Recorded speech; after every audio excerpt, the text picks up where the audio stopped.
coaches that helped get them to this point. Watch over them as they play, protect them from any type of injury. Give wisdom to the officials, discernment for the officials and the coaches. And Father, we just thank you most of all for your grace that you show us on a daily basis. And we thank you for your Son, Jesus Christ. In his name I pray. Amen. Amen.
Let's play NACA Championship Football.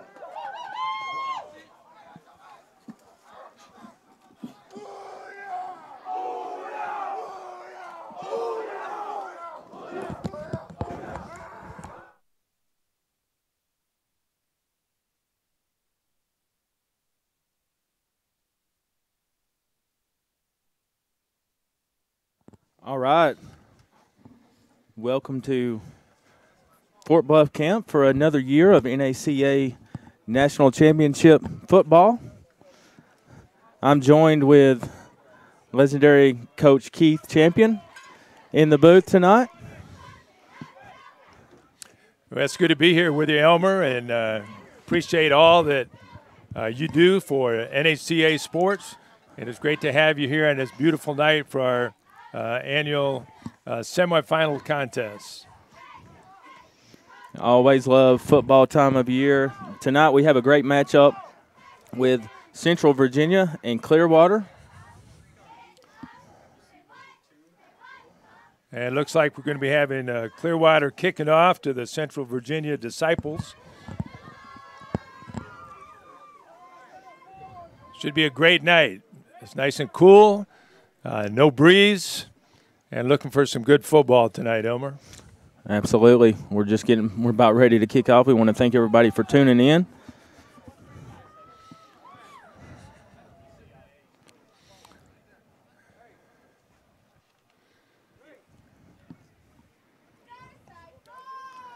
Kicking off for the Knights will be number 11, Lucas Brenzos.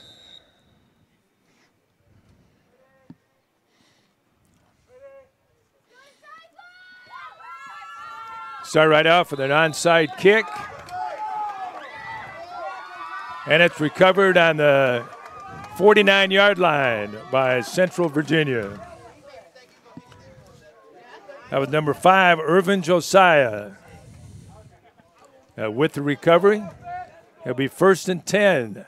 Central Virginia on the 49-yard line of Clearwater International.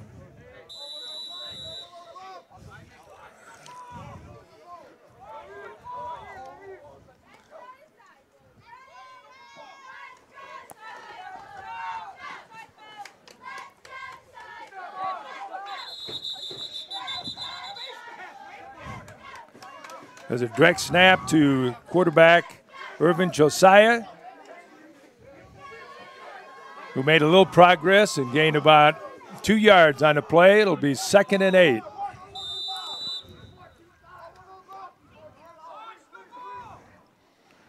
It's a really interesting offensive formation here. It looks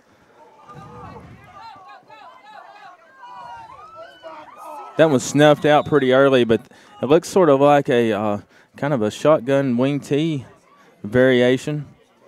Very tight formation. Very tight, and looks like any of the backs can get the direct snap. That's right. In the backfield, have number 3, Braxton Malik, and number 33, Hilliard Ian.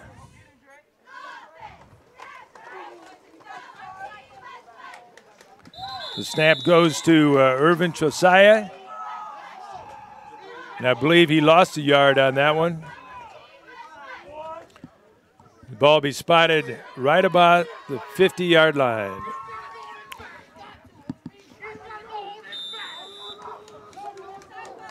We've got a 4th down here, Elmer. Looks like we got about 10 to go.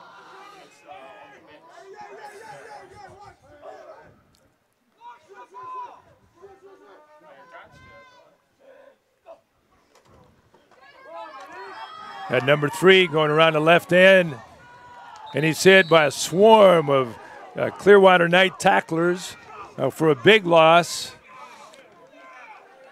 Elmer, looks like he lost about 8 yards on that play. Absolutely.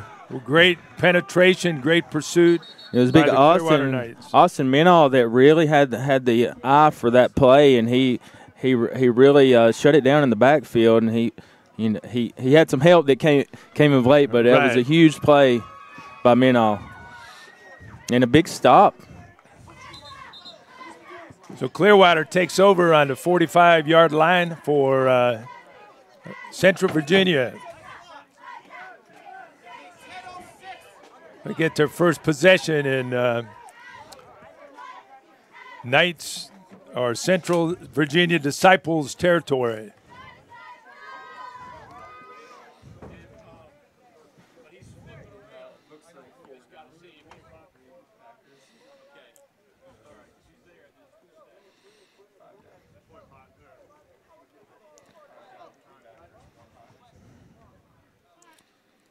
You're going to have to wait.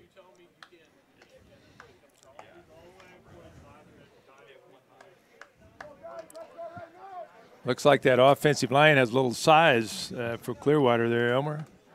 Yeah, they sure do. They don't appear to travel in many, but the ones they bring are definitely look like quality athletes.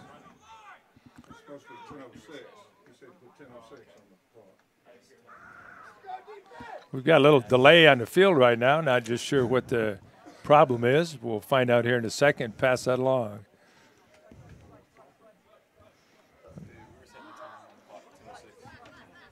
Okay. Resetting the clock. She's got this spread formation. Coming out, I can tell they're itching to go, Coach.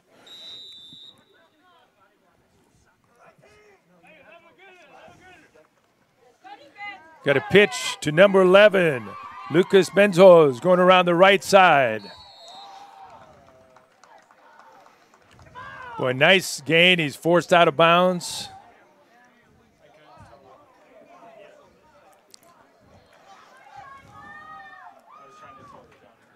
Absolutely. That's going to bring up a second and very short.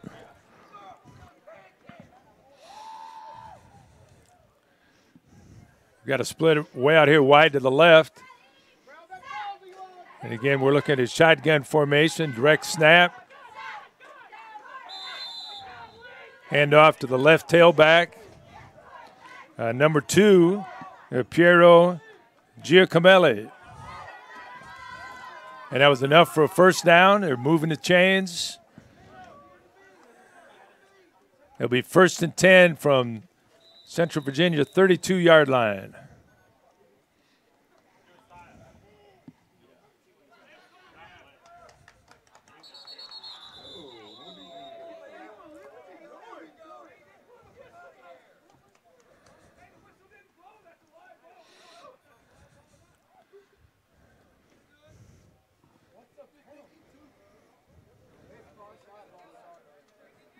It's some movement on the line there, Elmer. Looks like they're marching it off against Clearwater.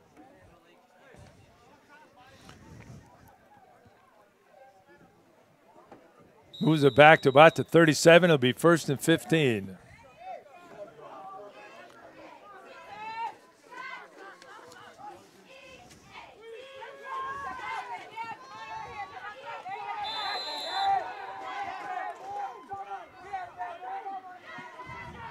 That's number 2, Piero Giacomelli with the carry. Gained about 2 yards.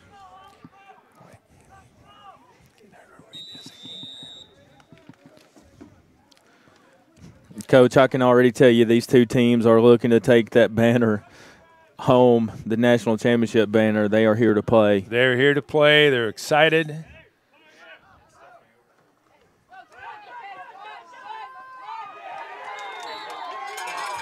Hand off to number 2, Giacomelli, who was stopped in the backfield. Looks like there's about a 1-yard loss. Yeah, it was Hiller to Ian on the stop. We've got a 3rd and 13 now for the Clearwater International Academy. Direct snap to the quarterback. And he throws it incomplete. Kind of a sprint out to the right there and a missed receiver down the right sideline. And it takes it to a 4th down. We're looking at 4th and 13 from about the 36-yard line.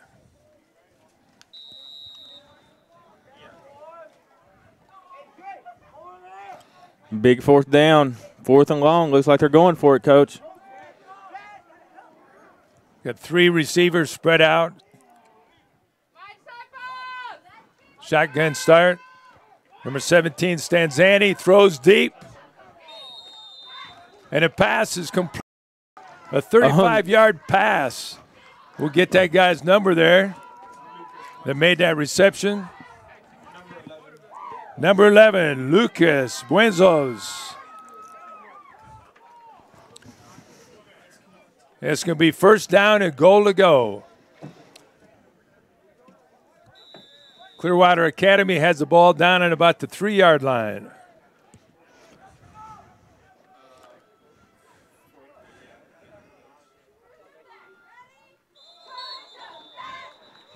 Definitely a jump. Was their movement?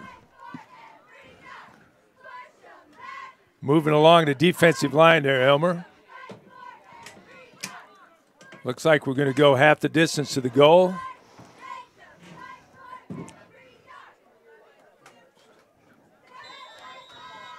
And ball is going to be placed down around the 1-yard line.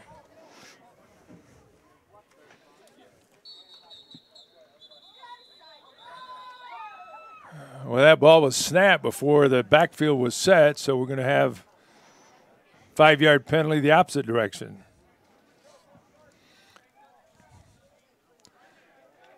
I think both teams are getting a little nervous down there, Elmer. Yeah, that was a little re-gift, both unforced errors and just a critical place on the field for them to happen. This one's going to be 1st down and very short.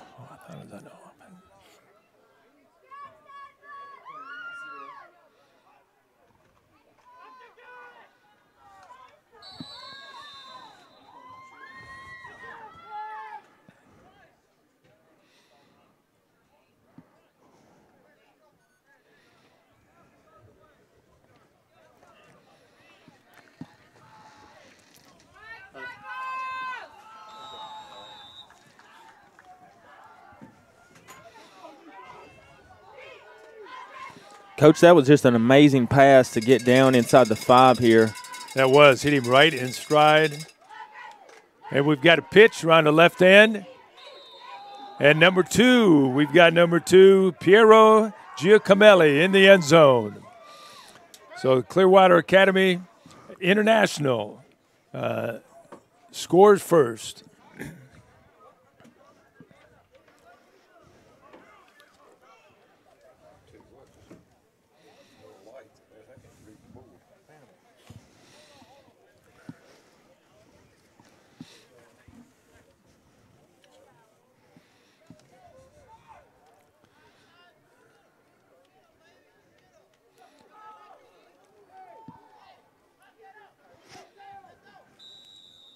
Looks like Clearwater is going to go for 2. Quarterback again in shotgun formation. Got a pitch again around the left side to Giacomelli, and it looks like he's short of the goal line.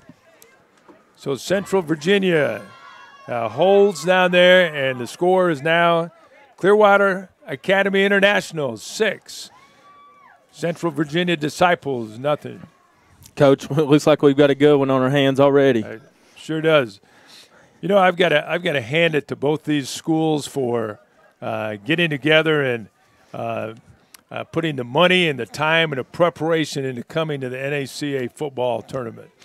It's a big undertaking by parents, by coaches, and sponsors. And also it speaks highly of the NACA that a team like Florida would travel all the way from Clearwater, Florida, all the way up to Dayton, Tennessee to playing a contest like this. And the same thing for Central Virginia. These are 2 teams. It's the first year here at the tournament, and we hope to see them again in the future. Absolutely, and hey, we've had a lot of fun this year already at the NACA. So many sports. I guess it was just a week and a half ago, had one of the biggest weeks of the year in the girls volleyball and boys soccer tournaments. What a great week. Great week. We had 45 volleyball teams here from 17 different states, 29 soccer teams. And it was just our gym was packed. We had 10 gyms in the Ray County going, and it was one of our biggest tournaments ever here. This Saturday, we have over 230 cross-country runners coming for the NACA Cross Country Nationals, and I believe it's the 7th year we've hosted it, and we hope it's going to be one of the best years. Did you say 2? How many? 130. Oh, wow. We've topped 200 the last 3 years, Elmer, and it's just an exciting event. Well, we're set for the kickoff, and Clearwater International is going to be kicking off here to Central Virginia.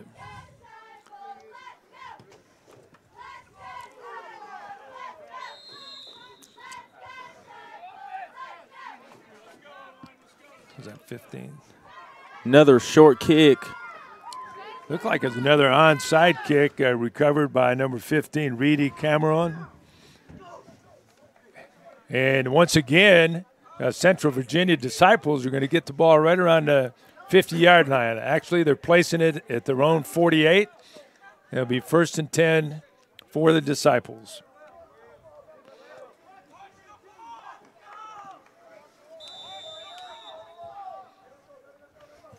Can you read that?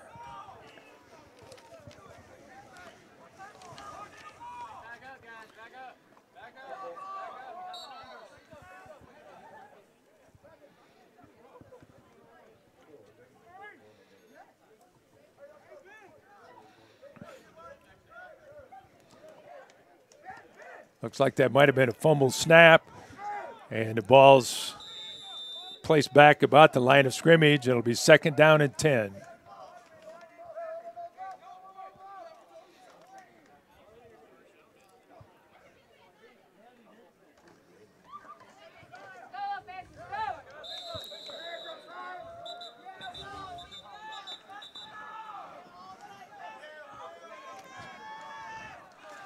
The direct snap went to number 5, Irvin Josiah, but there's a flag on the play.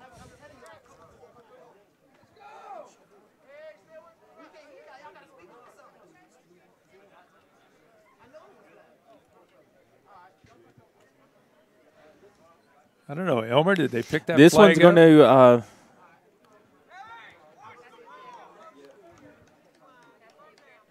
they're picking it up. I guess they picked it up and no flag on the play. Either that or they declined it. It's going to be 3rd and long for the Disciples. It'll be 3rd and about 8.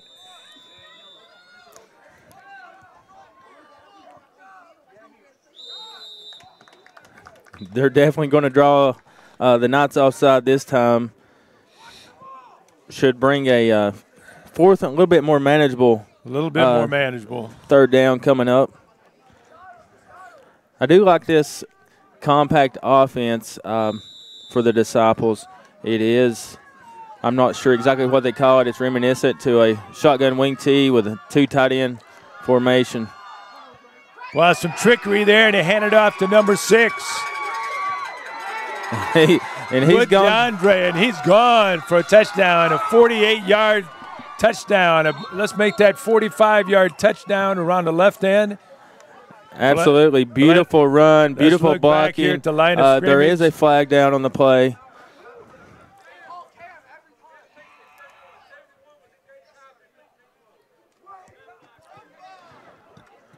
We got a chop block on the play. That's a spot foul. That'll come back from the spot the infraction occurred.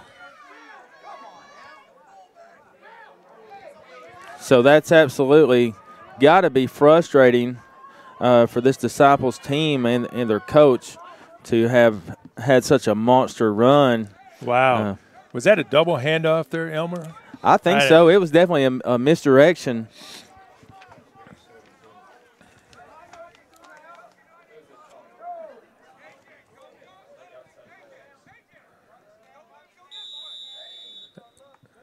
Moves it all the way back to about the 42. We've got a multiple shift here. Josiah with the ball around the left end. And he's met by a host of Clearwater tacklers there.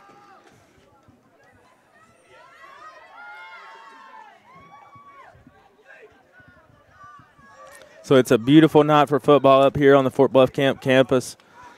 Beautiful beautiful lights. I could see them all the way off the mountain when I was coming up. You can see those football stadium lights. They're hard to hide. Nothing like night football. That's right.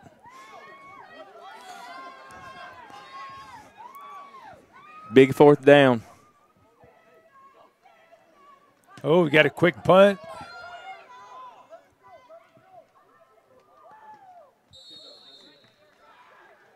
Number 9, Johnson Malik, with a quick punt out of a shotgun formation. He was only back about 5 yards there, Elmer, and got off about a 25, 30-yard punt. That actually reminds me to some stories my granddaddy used to tell me about Bear Bryant when he first came to schools and they were just not good at all. He would try to do some third down punts just for field position. Just for field position.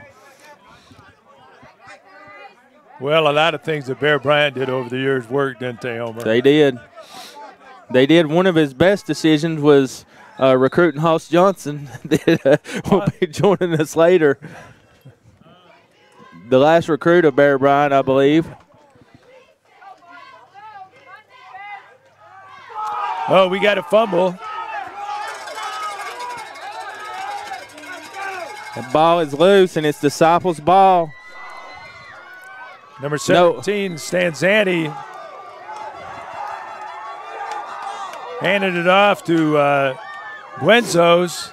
It was hit hard, and the ball came out and was recovered by one of the Central Virginia players. I didn't get his number, Elmer, but it's a big break for the Disciples from Central Virginia. Big break, and after that chop block penalty that brought back that touchdown, it couldn't have come at a better time.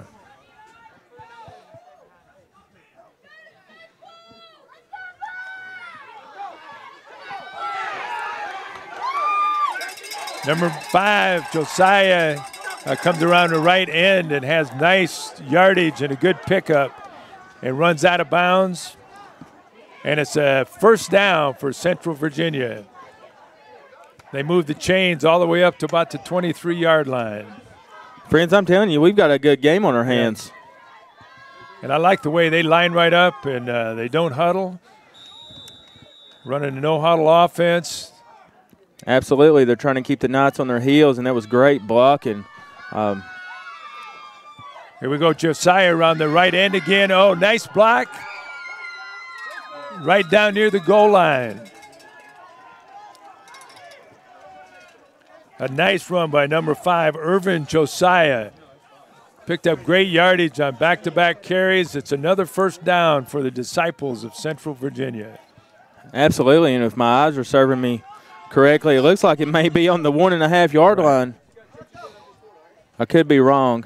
He must have stepped out. No, yeah, forgive me. It's on the 6, I believe.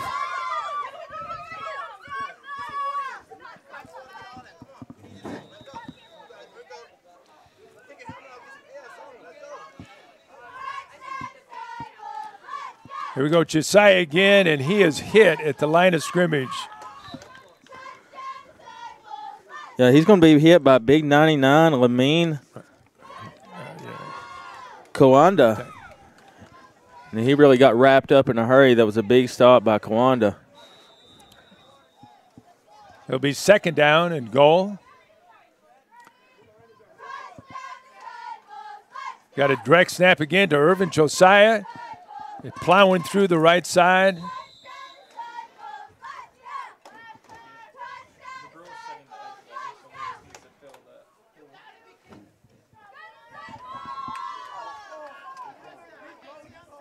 Tackle by number 99, Kawanda, Lamine Kawanda with the tackle.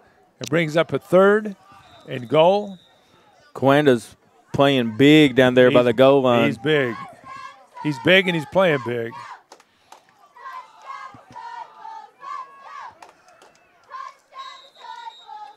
And once again, it's Josiah on a direct snap over the right guard. This time it's Frederick Schnitchels who got a hand and a couple of arms around him. And we have a timeout. So the Disciples are going to take a timeout.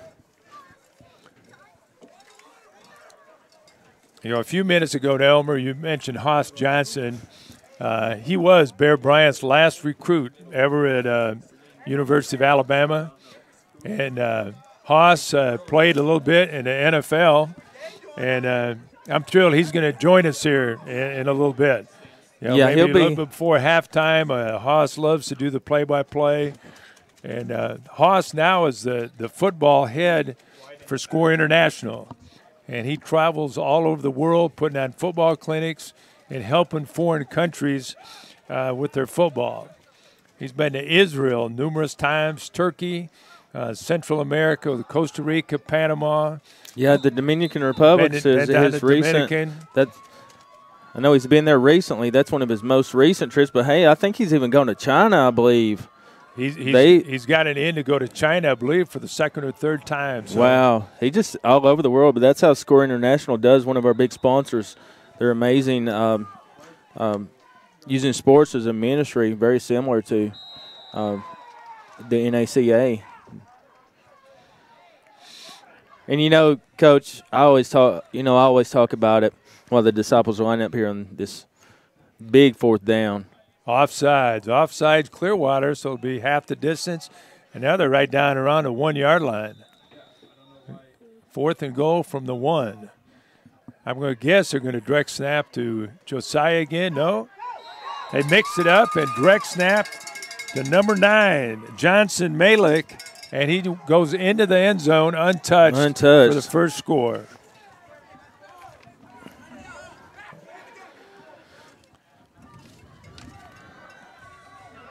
So we've got a game on our hands.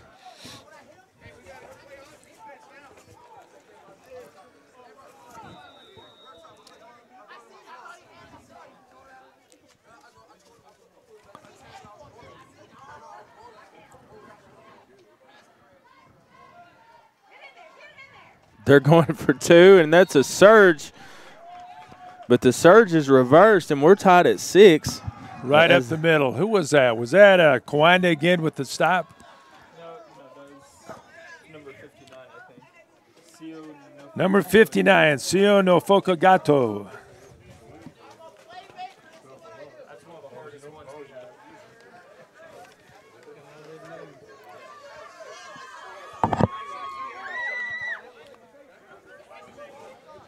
You know it's football weather when Ricky, our good friend up here in the press box, is running the clock. You know when he breaks out the hand warmers, you know it's football time at Fort Bluff. That's definitely one of my favorite times of the year. And this is actually one of the better first-round games I've seen, over the past few years. This is shaping up to be a good one. Impressed with both teams.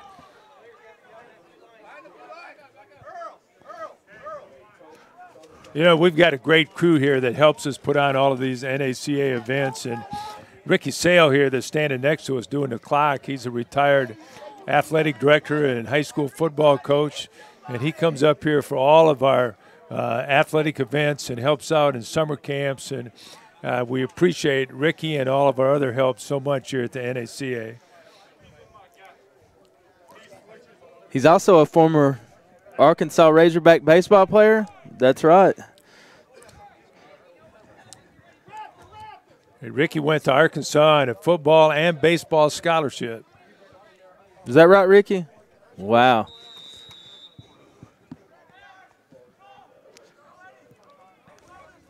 And on my other side, Coach Keith Champion's a Hall of Fame college basketball coach with how many wins?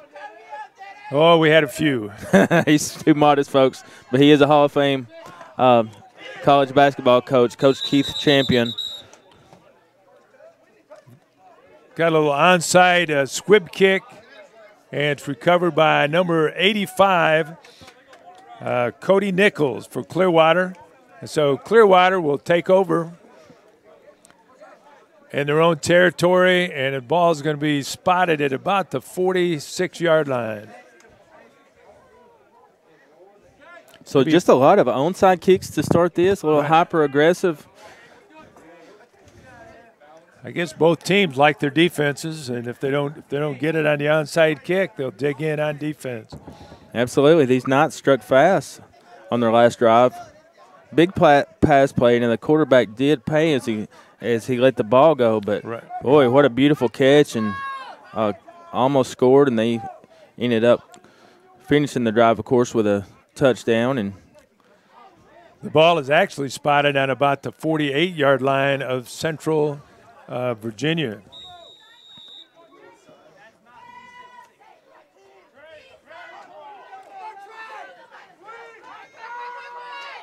Ball is handed off to number 11, Lucas Brenzos. Goes around the right end for a nice gain.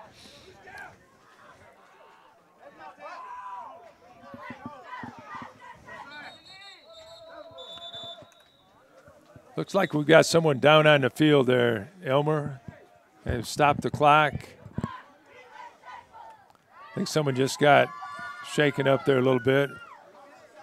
Coming off the field on his own power. Yeah, it's going to be big Terrell Collins. He's making his way to the sideline, but he seems to be shaking up just a little bit, but he's looking pretty good.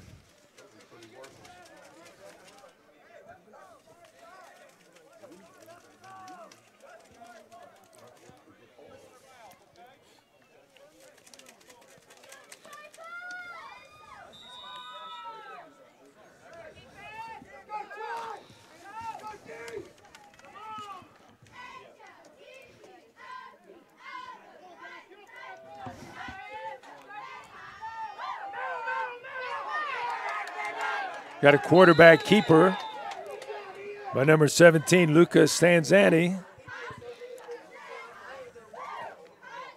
He had multiple fakes there, Elmer, and he just took it right up the middle. The Central Virginia Disciples didn't really fall for his trickery and held him in maybe a 1-yard gain. So it'll be 3rd and about 3 from the 41-yard line of Central Virginia.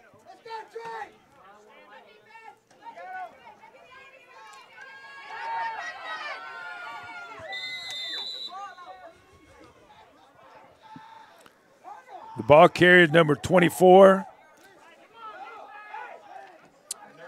Nerman Moochkick, and he scampered for about a 7-yard gain, good enough for a first down. It'll be 1st and 10, Clearwater. So it looks like the ball is spotted on about the 34-yard line.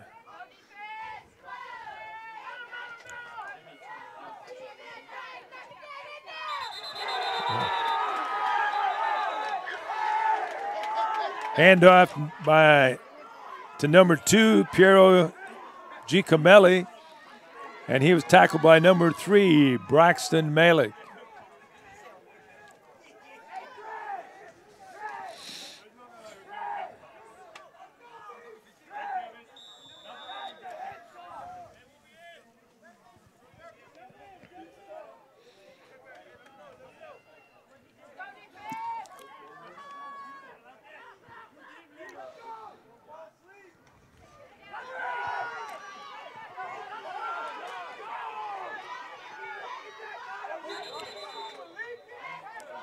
Got a pitch around the left end to Giacomelli.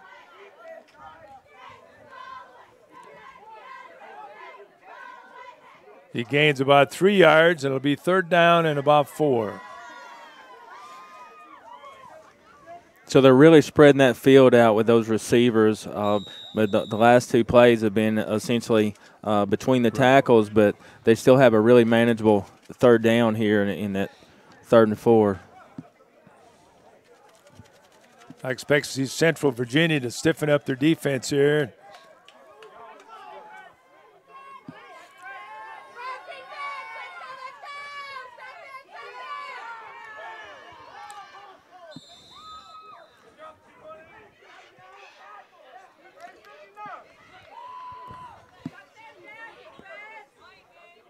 Stanzani hands off to left halfback, and he looks like he gets enough yardage for the 1st down.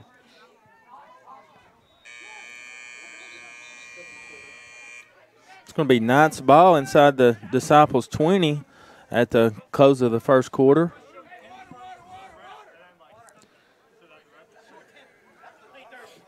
You know, Elmer, I like the offenses of both teams here. They have both used the direct snap, a lot of fakes, a lot of precision in their offenses. Good looking blocking, and with that being said, there's some good looking defenses that are being able to big defensive plays being able to be made. Both teams have looking good on both sides of the ball. We're tied up at 6. I'm kind of curious as how this one's going to develop. But again, so thankful to have these teams come up here. It is we've had a lot of sports up here, and a lot of teams. It's a commitment for all the teams. Great way to cap their season. Come up here on the mountain, unplug, and just really soak it in this beautiful Fort Bluff camp, playing for a national championship.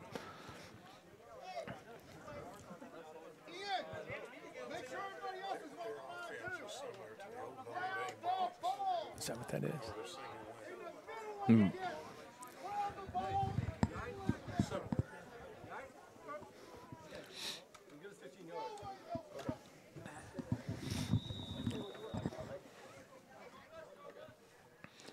Well, getting ready to start the 2nd quarter.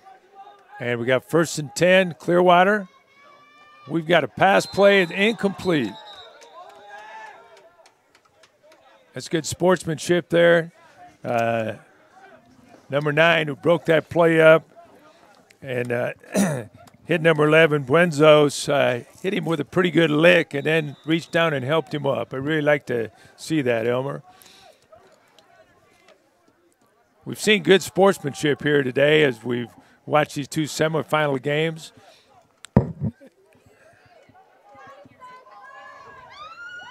Direct snap right up the center to number 24, Nerman Muchkick.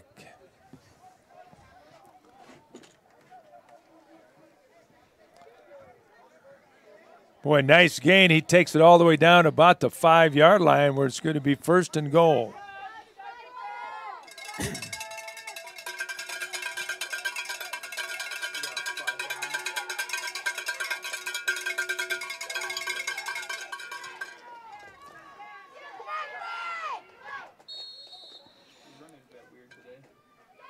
Hand off to number 2, Giacomelli.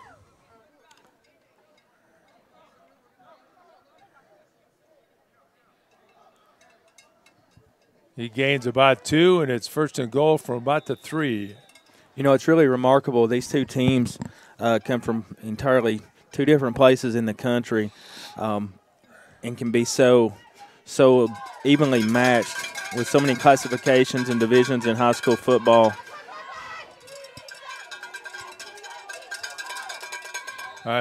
Pitch to number 11, Benzo. And a tackle was made by, I believe that was number 3, Braxton Malik. You know, Braxton has kind of been all over the field. I've been watching him at Elmer, and he goes sideline to sideline.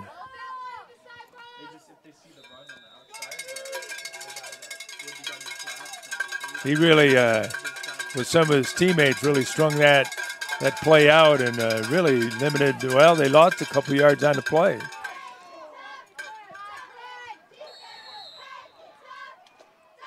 Renzo's again on the carry, right straight up the middle.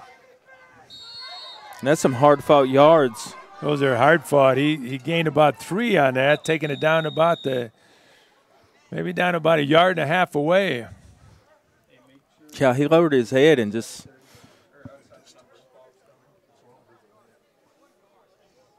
Yeah, we're getting an indication it's 4 or 5 yards.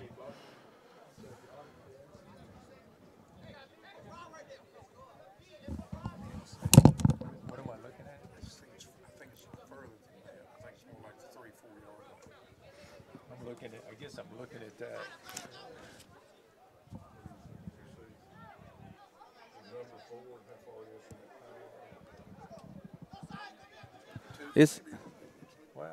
It's really hard to see is looking at that yard marker there, but yeah, the yard marker is he's standing back from that side of the field a couple of yards. But here we go, we're back to it. Either way, it's 4th down and 4th and goal. They need a couple 3 yards there. Looks like.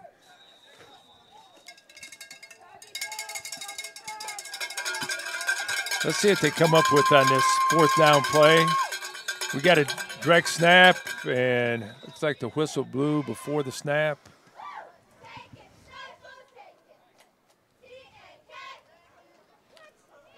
We got an offside on the defense. So it'll be half the distance to the goal.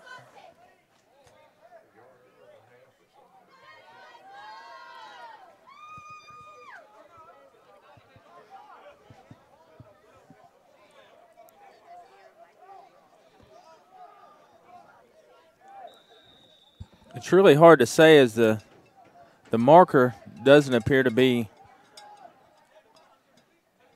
in line with the pylon. He seems to be back. Really tough to see from up here, but he's probably got a good 2 yards to go there, Elmer.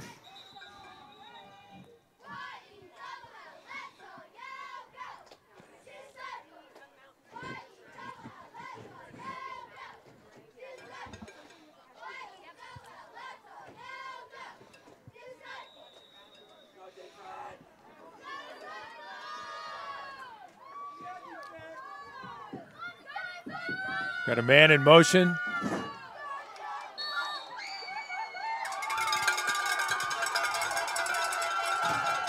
Hands off to,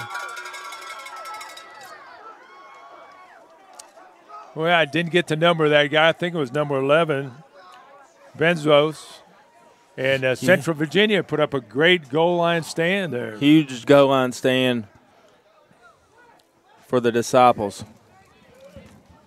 And they're going to take it over on their own 1 yard line.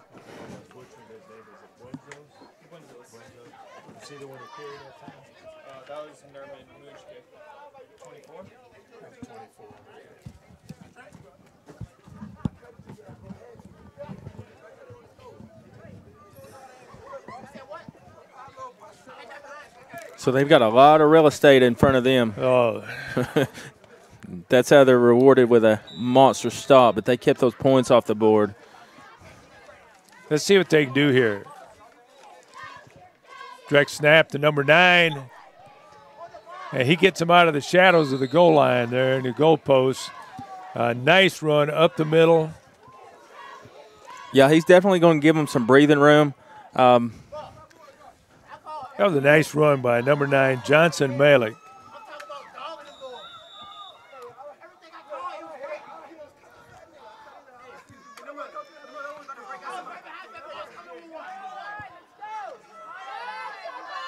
Direct snap to number 5, Josiah going around the right side. Lots of running room. And he's forced out of bounds after about a 20-yard pickup.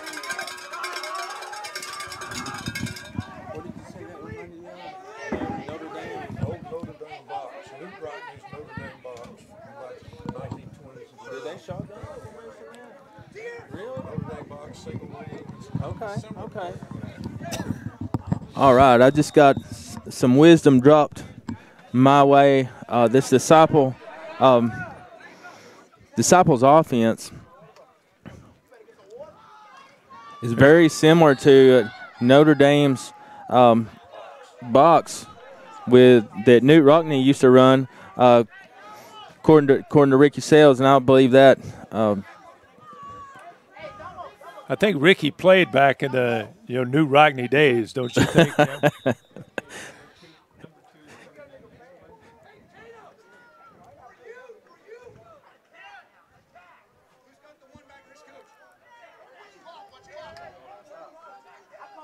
So that's a really cool offense you don't see a lot these days. We got a 2nd down at 10.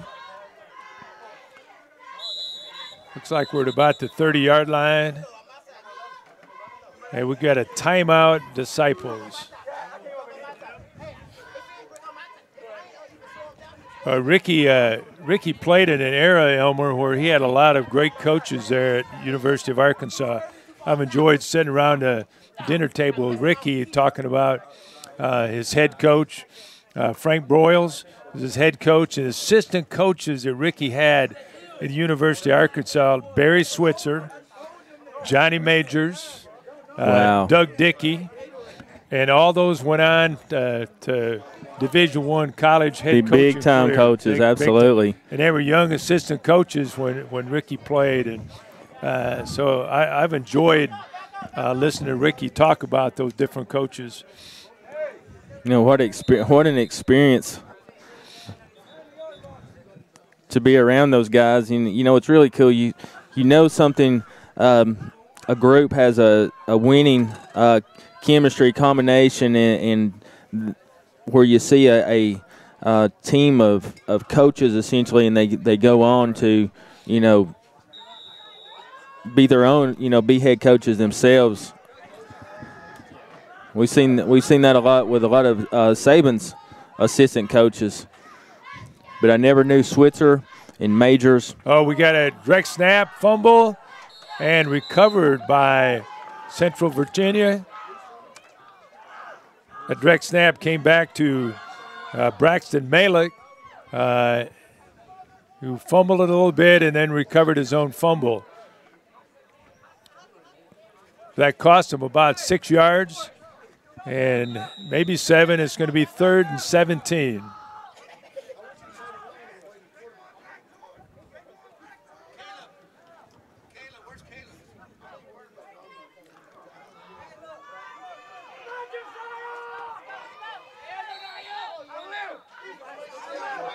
Another direct snap to Irvin Josiah, and he goes around the right side and picks up a big chunk of that real estate. Looks like it was about a 10-yard gain, and it's going to make it 4th and about 7.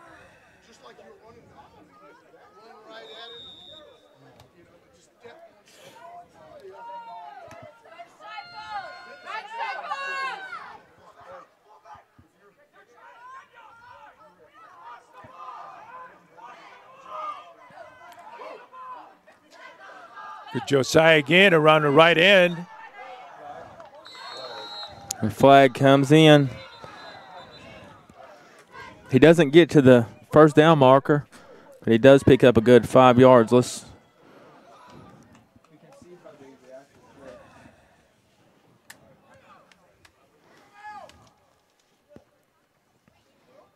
in the area that would normally indicate holding.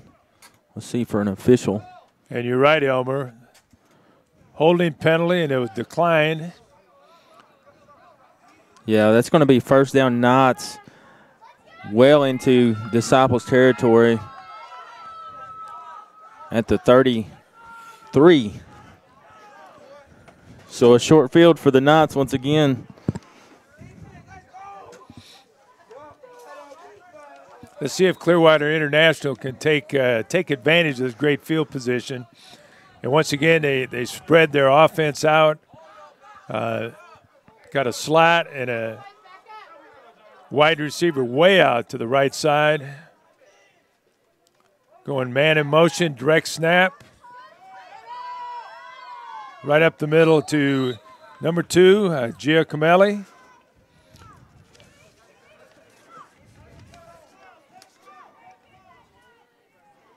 Yeah, tackle by Thornton Nathan, number 11.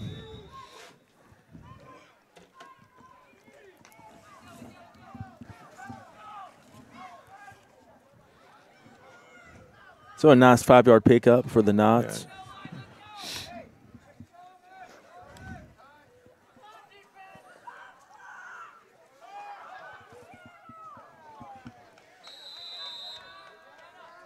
Pass by number 17, Stanzani, is incomplete. He had a man deep there and just missed him, a little bit out in front. Moore Garrett with some nice coverage that time for the Disciples. But once again, we have a flag looking to get a signal.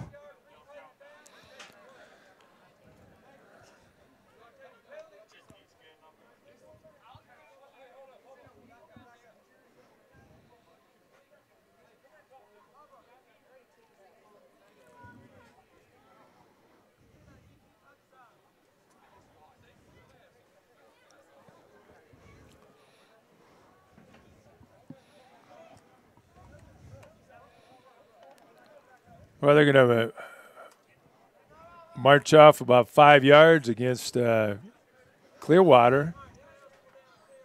An eligible man downfield.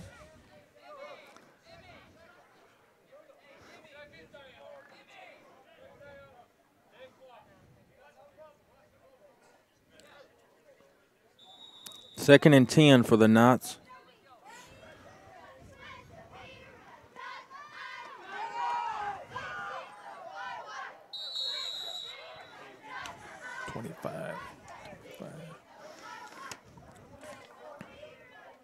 Nerman Muchke kind of carry right up the middle.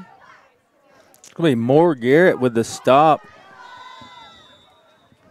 Mo Garrett's another one of those guys. He's around the ball a lot, Elmer. Absolutely. Third and really manageable third down. Third and long 3, short 4 yards.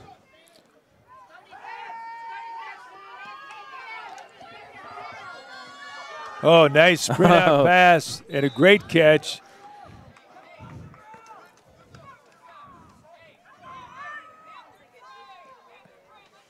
Great catch on the 12. That was Austin Manal. And perfect pass by the quarterback, Stanzani. Sprinting out hard to the right, hitting a guy right on the numbers. Under duress. Under a lot of duress, Elmer. So it's a first down. We're down about at the 10-yard line.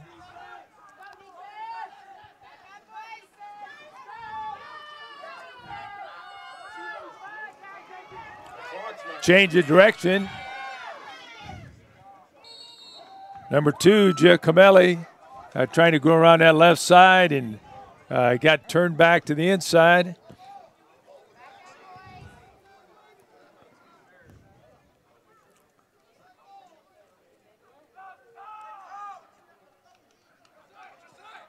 That was a lot of running there for about a 2-yard loss.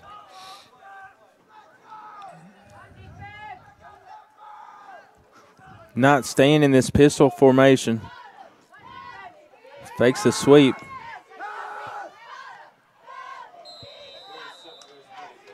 Direct snap to Stanzani. Went back to pass, and Pass was incomplete down to the goal line.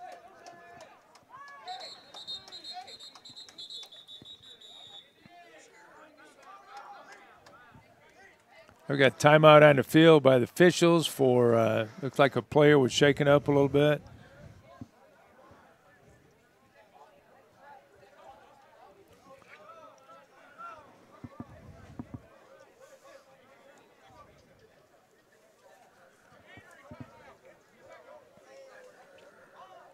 And I think both teams thought the other team called that timeout, and both went to the sidelines, but it was the officials' timeout, I think, for that injury.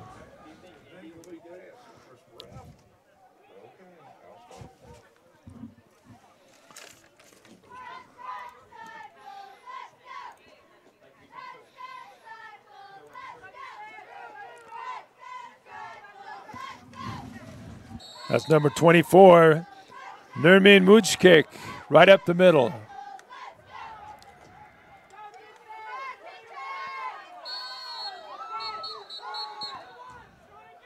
Coach, that's bringing up a 4th and very short. Now we've got a timeout, Clearwater.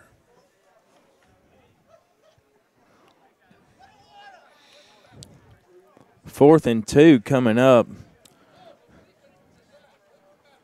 Big decision here for the Knights coach.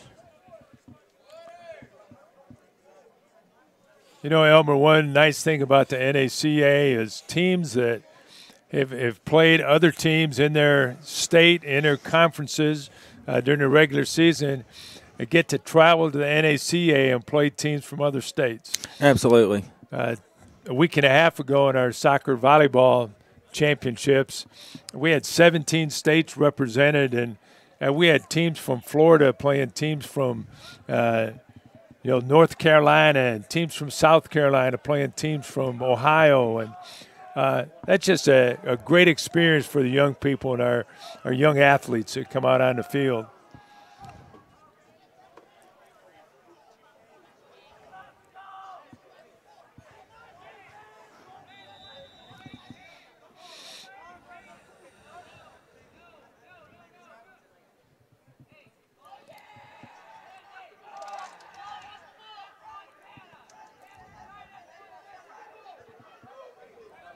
A 4th down and a long one.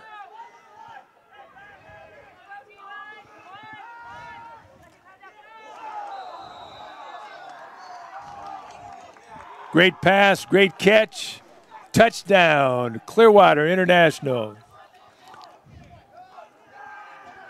It's hard to see the number of the young man that caught that touchdown pass. That was Lucas Benzos, number 11. Great play, great clutch play. And Stanzani looked really great in the pocket, just firing that ball right on the numbers. Yeah, Compton Jonah was on the scene, but Lucas just really made the play on him, came up with the ball. Here they are going for 2, and it's good. And it's good. Yes, sir. Number 24 up the middle, Nermin Mujkic, with a 2-point conversion. And that makes the score Clearwater Academy International 14, Central Virginia 6.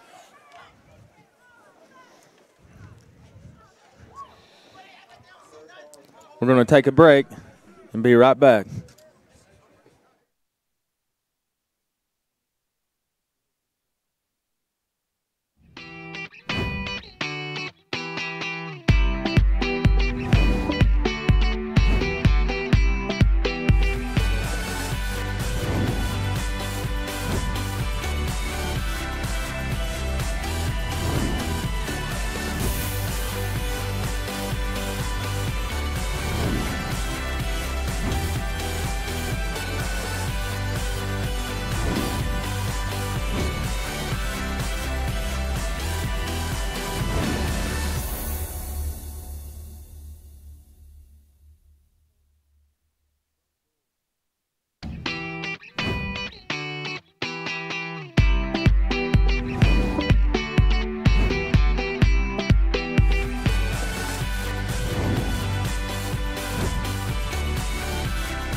We haven't seen a deep kickoff yet. I think every kickoff's just about been an onside kick.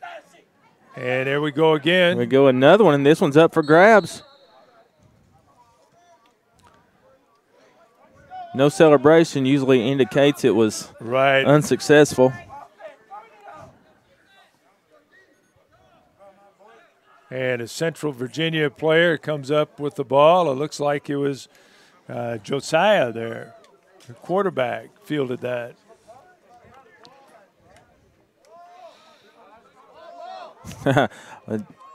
Just love it. Both these teams are very competitive. Both of them are going for onside kicks after every touchdown. I mean, I am just amazed at what a great matchup this is in the first round. Right. Both have staunch defenses, and both really have exciting offenses. Yeah, I love seeing the different, two different offensive philosophies face off. A short snap right up the middle. Yeah, big surge by the Disciples. I can really picture, now that Ricky's mentioned Newt Rockney and the old Notre Dame offense, I can kind of picture them getting rolling with that offense. That was about a 6-yard gain by Malik.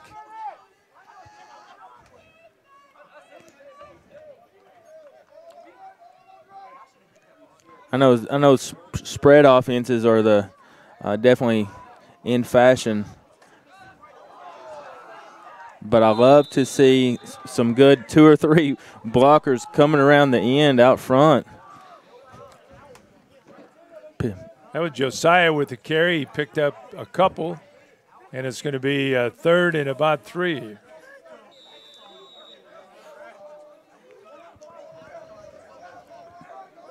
Well, Central Virginia has some big backs. Number 7, Timon, and number 9, Malik are good-sized backs. And here we come with Josiah. Good blocking out front. It looks like he could have enough for the first down.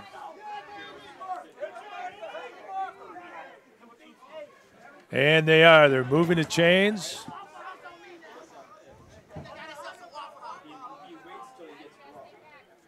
And they're going to place the ball right about the 41-yard line.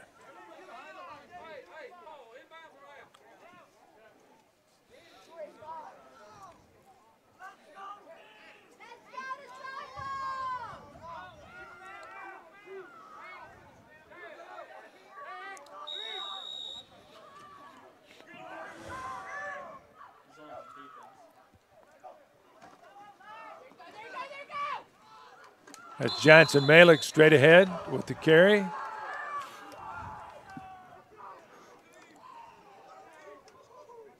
Tackle with a good hit by number 77, Frederick Schnickels. And once again, I like that good sportsmanship. Just a nice hard hit, really wrapped him up, got him to the ground, and then he helped him back up. Absolutely. That's what it's all about.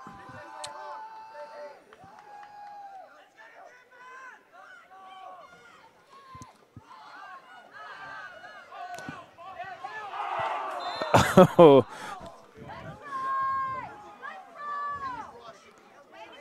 Erwin Josiah sprinting out to the right, under pressure through a pass that was just out of the reach of his wide receiver.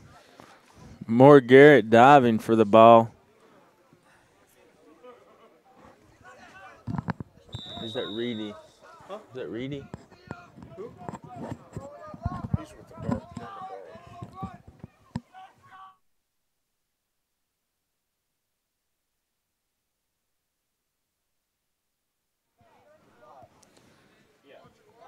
Got a 3rd down and about 9. Central Virginia, direct snap. We got a misdirection. Reverse counter the other way with a misdirection. Into the end zone goes number 6. Wood DeAndre with the touchdown.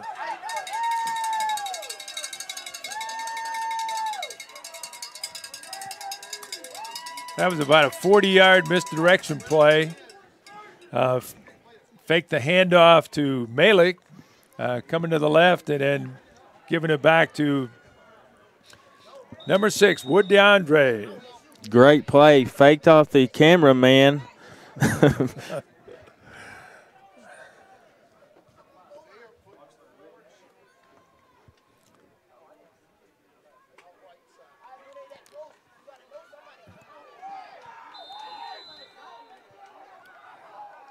Direct snap to Erwin Josiah, and he's stopped by trying to get that young number man's 59 of the Knots. 59, Sio Nofoa Gato. Yeah, Big CO. We've seen a lot out of him tonight. He's a monster.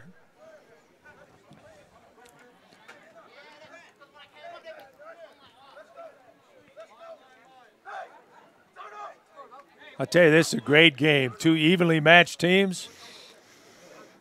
One from Virginia, one from the state of Florida. Meeting right here in Dayton, Tennessee on Dayton Mountain. This NACA semifinal game. They don't call it Fort Bluff Camp for nothing. Just a small walk from here, from the stadium. You see the beautiful overlook from the bluff, and that's one of the best views in this whole county. Absolutely. Beautiful at this time of year. All the trees are turning. Beautiful time to come up here to the camp.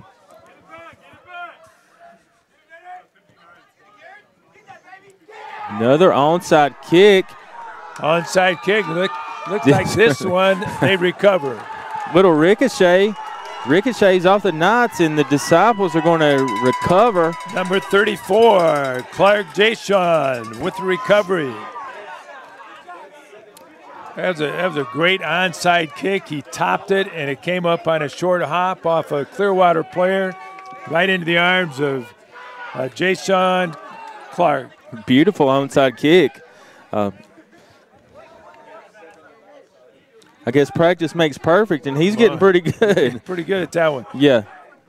Hey, with 2:56 left to go in a half, Central Virginia's got the ball on the 48-yard line of Clearwater.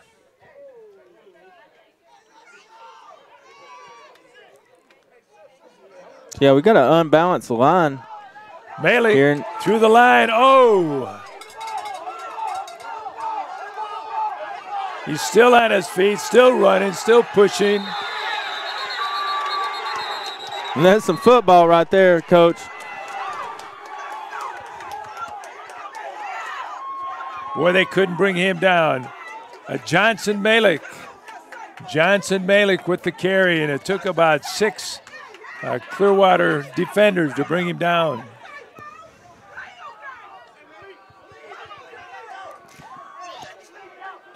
We want to thank you once again for tuning in. If you're enjoying the game, be sure to share it with your friends, family, any other fans of the program that may not know that the game is being broadcast live here at Fort Bluff Camp. And also subscribe to our YouTube channel so you don't miss any action.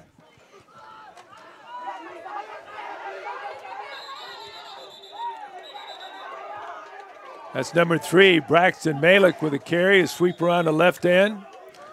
Yeah, Malik's going to find the edge, but there is a flag on the play.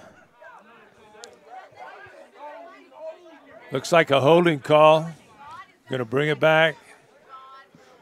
Those holding calls are just brutal. Oh, that nullifies a great run there by number 3, Braxton Malik.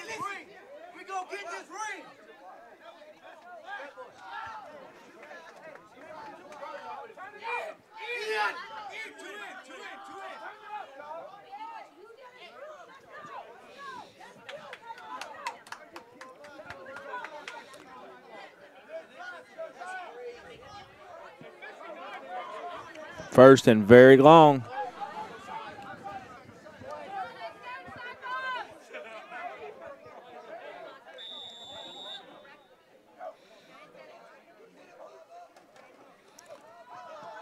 Here goes Erwin Josiah around the right end.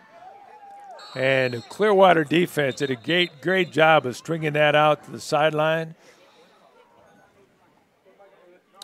Josiah May gained 1 yard on the play.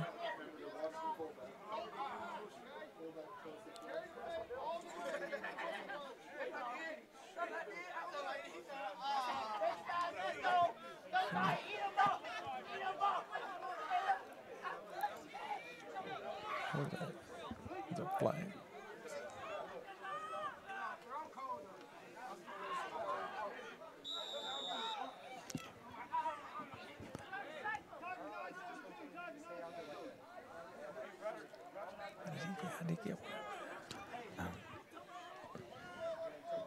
It's going to be 1st and 15.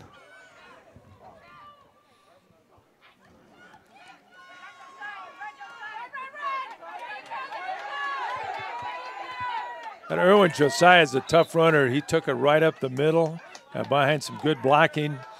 And they gained another 7 or 8 yards, and it's going to be 2nd and 6. For Central Virginia, we've got 1:45 left in the first half. And they're making a big push to get it in the end zone one more time before halftime.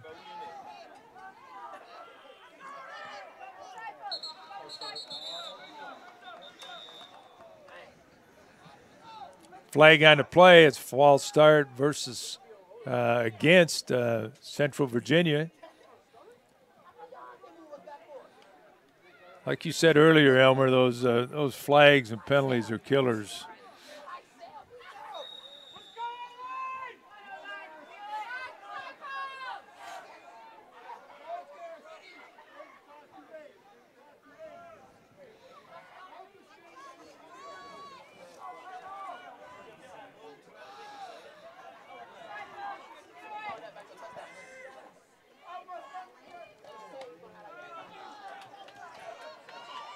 Goes Josiah around the right side, and it looks like there's a pickup of about 5 or 6 yards, but there's another flag on the play.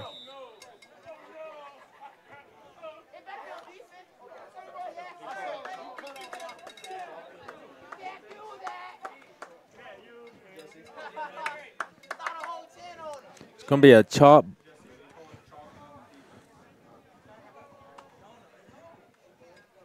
Yeah, it looks like a chop block called on the defense. And the defense.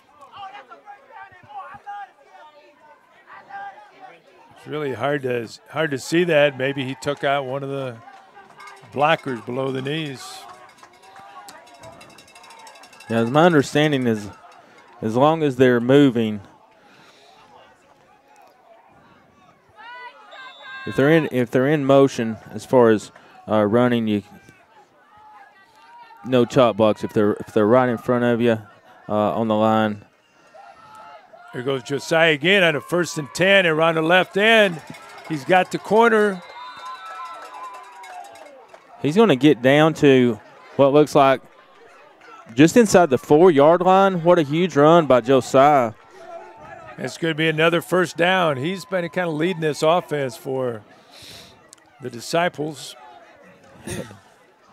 He was doing his best to find the edge on that play, and I believe he found it.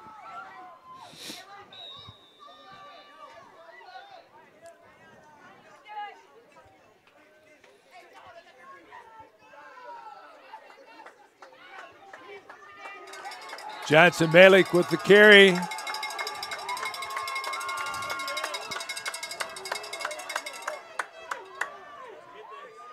And I believe he's in the end zone. Yeah. Malik touchdown. Well, he's a tough runner. He's tough.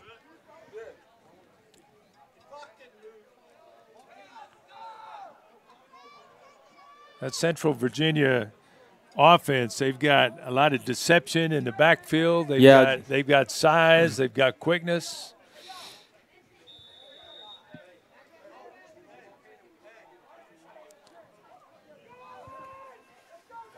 Josiah really set that run up.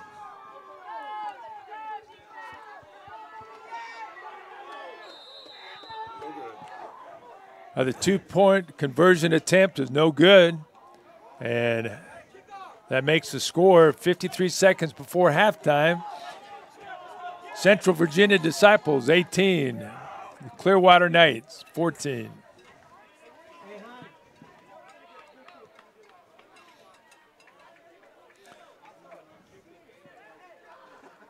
Elmer, you were talking about our live streaming earlier, and fans will be able to watch these games over and over again on YouTube, won't they? Absolutely. That's a really cool thing about the YouTube platform.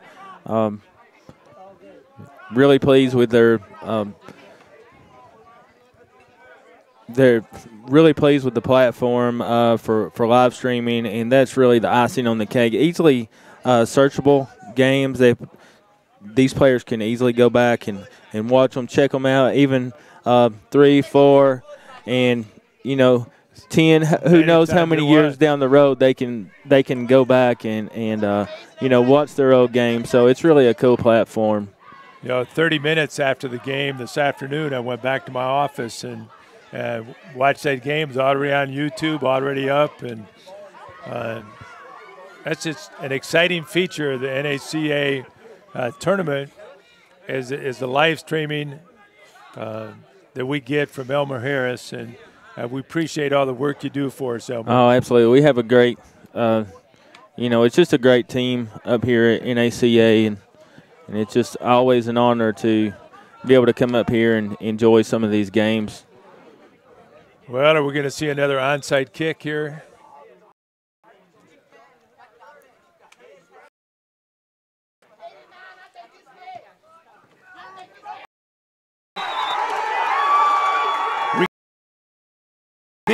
Reedy Cameron and they've got 49 in this game. Live. Hey, what if you're a college coach out there, look at the right place.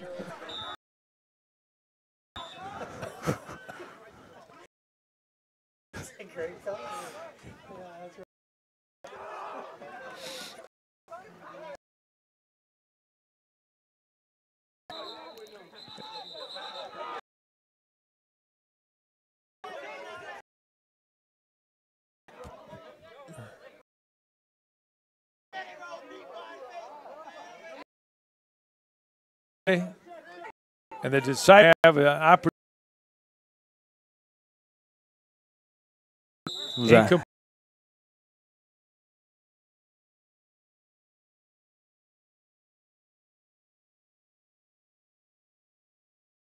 To Malik out of the Compton attempted at to Johnson Malik and incomplete. Pretty good coverage. Absolutely. He was under a little bit of duress when he let it go, too.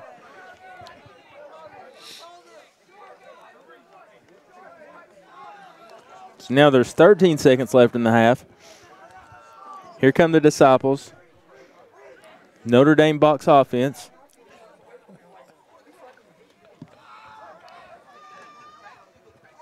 Incomplete pass. Erwin Josiah to Johnson Malik.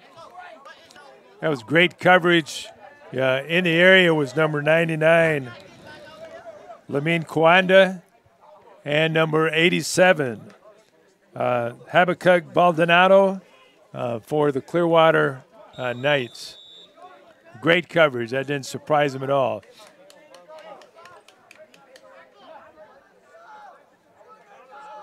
And the temperature is starting to drop up on Dayton Mountain.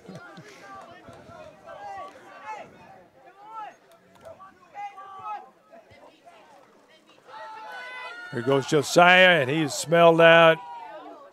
Defensive end on that side. Made a great play, turned him in.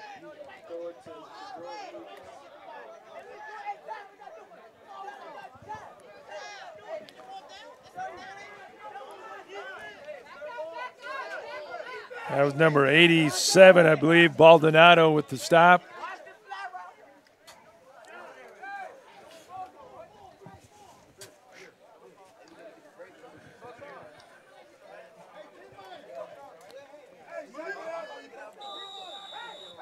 got 2 seconds left. We've got time for one play.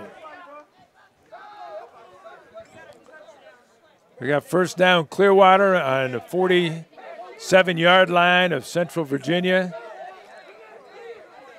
And the Disciples are playing a deep drop defense,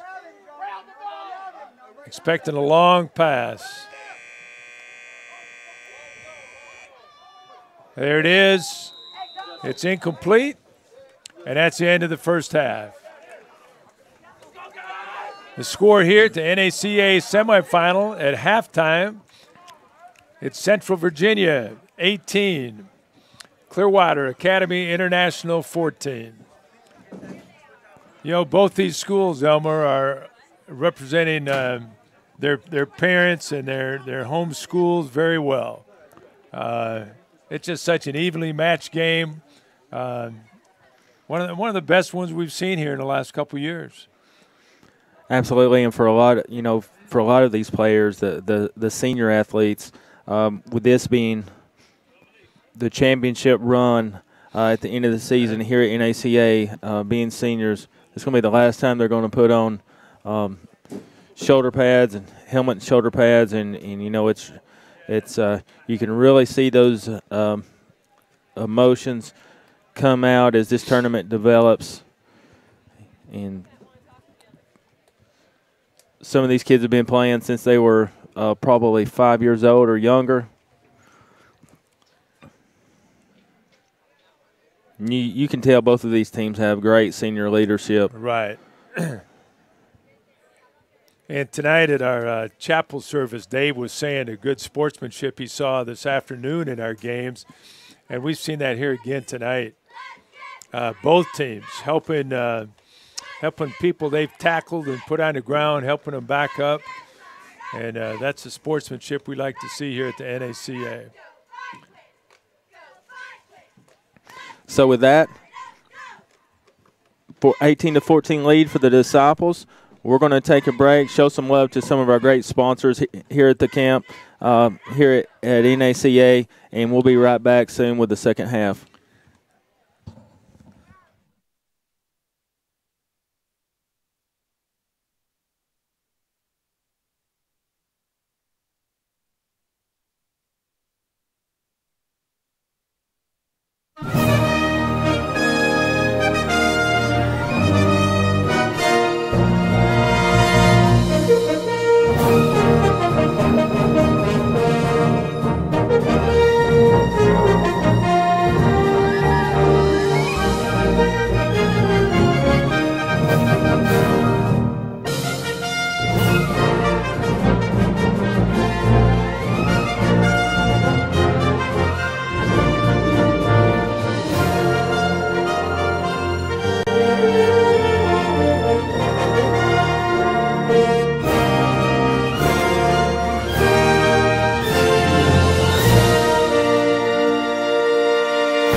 Educating students.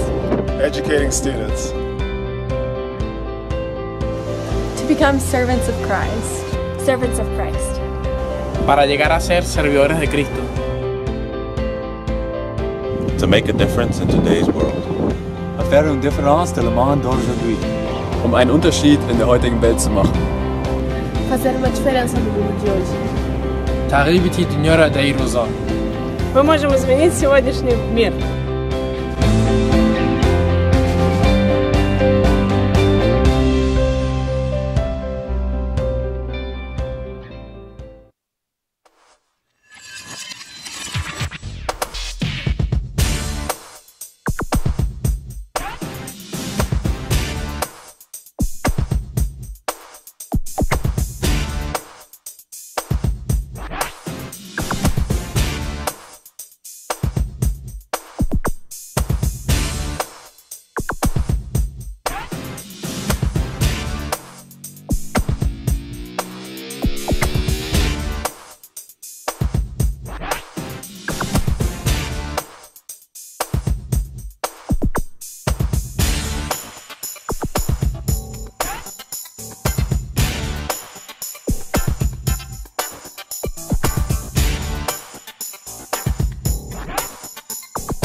number 9, Jared Simmons.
Educating students.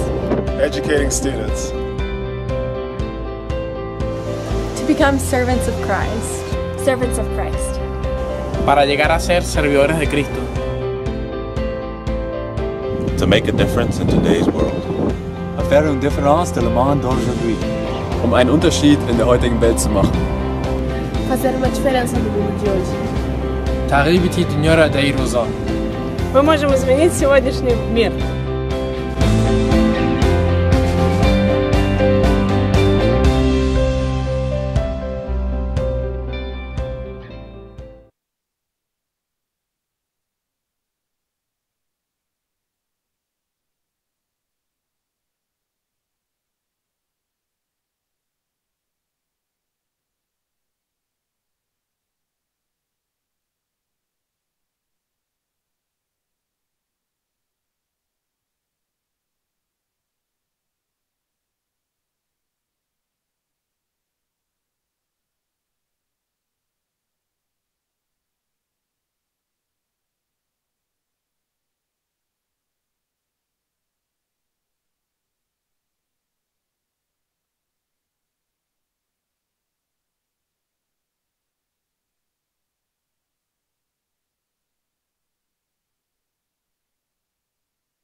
All right, we're back and just about to kick off the second half.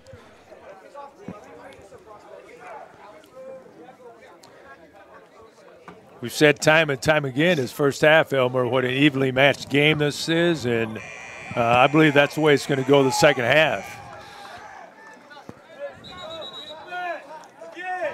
Both teams have interesting offensive formations, and both of them have staunch defenses.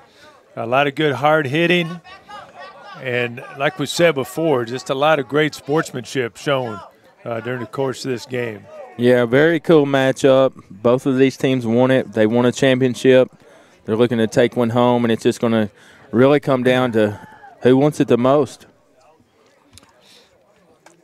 The winner of this game will play last year's champion, the Hickory Hawks, tomorrow. I'm sorry, not tomorrow, but Friday. At 1 o'clock in the championship game.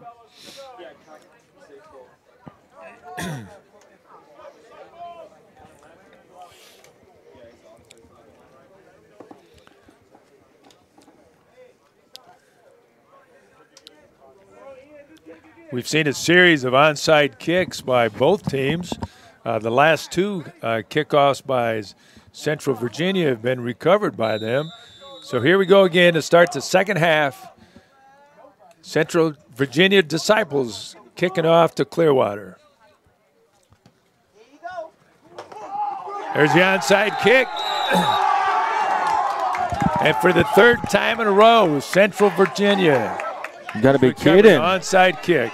That is a, wow, that's just a textbook kick. Beautiful example of an onside kick. This is your team. Yeah.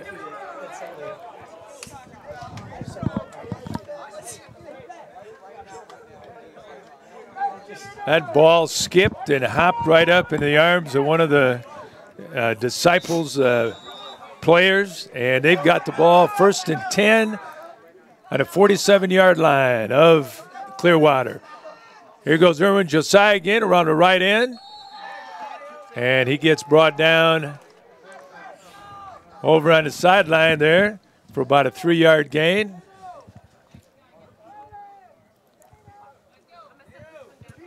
Throws a lot of the teams that we play off their edge because they're not expecting it. They never expect it. Huh. Just like the quarterback thing. It's different the way they do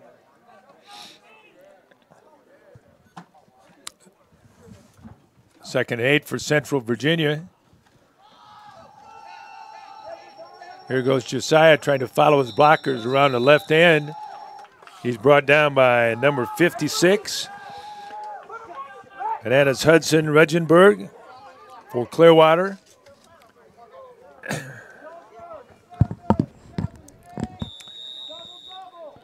Got a loss of a couple yards and is back to 3rd and 10.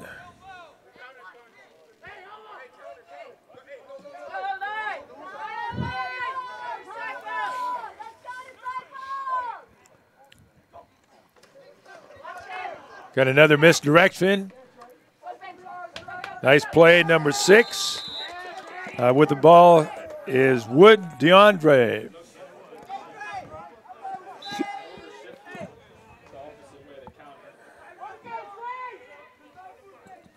You know, and he picked enough yards for the first down, Elmer. A nice run, another misdirection play. Moving the chains back to back to back. Onside kick, recoveries. Here goes Johnson Malup right up the middle. Still going. Tackled by a host of Clearwater tacklers.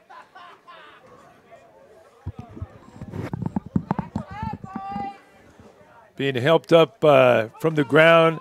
That host of tacklers was led by number 56, Hudson Regenberg.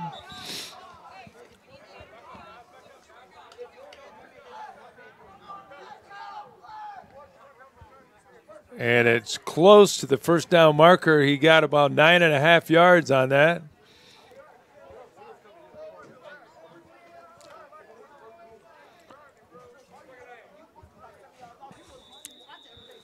Second down looks like it's about a half yard to go there.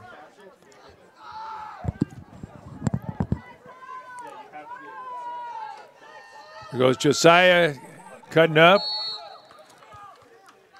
And brought down by number 90. Number 90 is Lorenzo Nave. No gain on the play.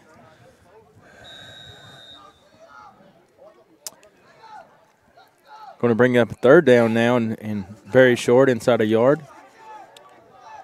Well, he likes to run wide and then cut it back up, and Nave was right there to get him at the line of scrimmage.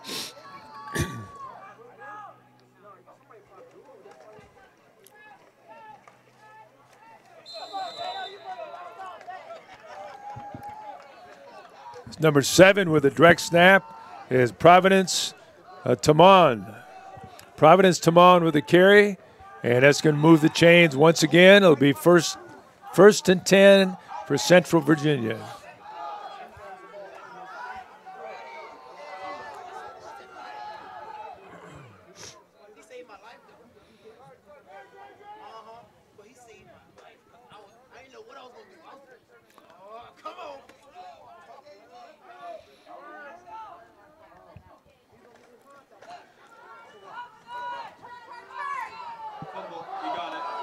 Johnson around the left side, fumbles the football and is recovered. I believe that's number 59.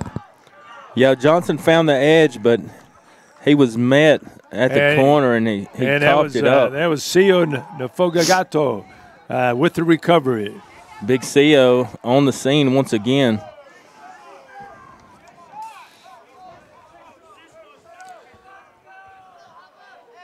Well, that's a huge opportunity for Clearwater as Central Virginia was marching right down the field after that onside kick.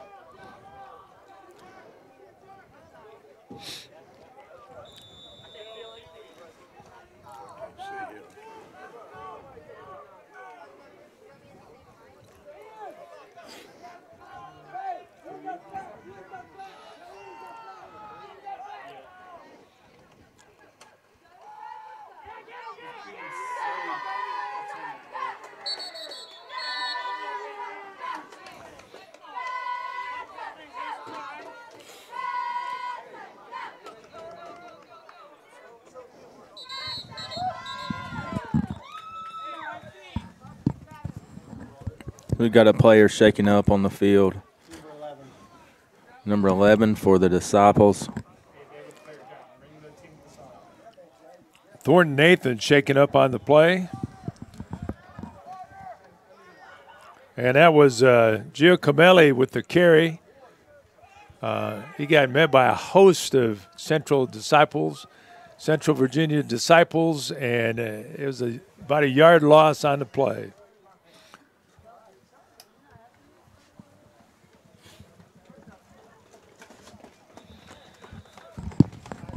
So he is able to get up on his own accord and that's number 11, Thornton Nathan, walking slowly off the field. Looks like he's a little shaken up on the play, but we expect his return.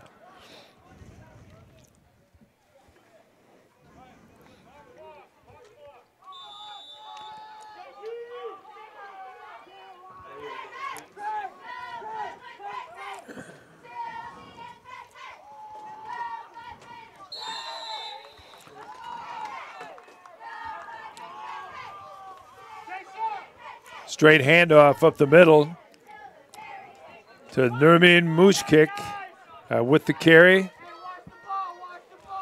The tacklers were led by number 8, Goodnight Robert. It's 3rd and about 4 for Clearwater.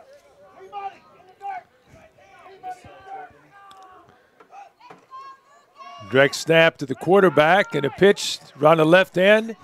Following his blockers is number 2, Piero Giacomelli.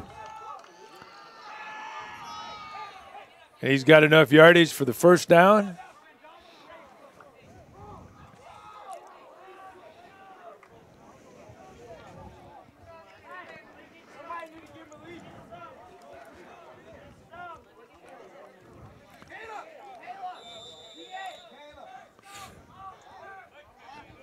Number 8, Goodnight Robert, is kind of limping off the field here, shaking up a little bit on that previous play. And it's first down for Clearwater Academy International. Got a direct snap, right straight ahead to number 24, I believe. That's Nermin Muchkick with the carry. No.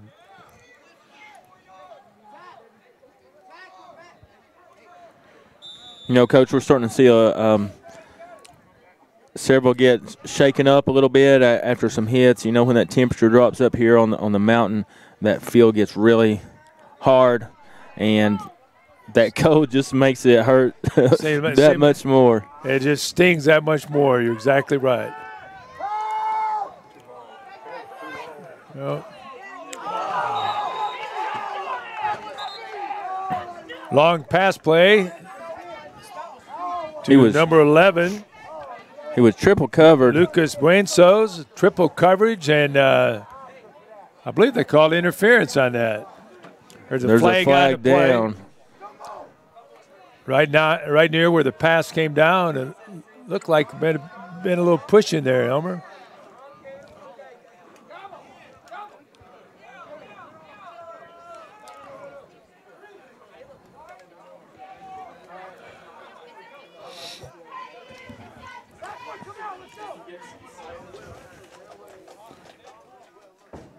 Number 2, Moore Dominique coming into the game for the Central Virginia Disciples. And it's going to be 1st and 10. Clearwater International from the 45-yard line of the Disciples.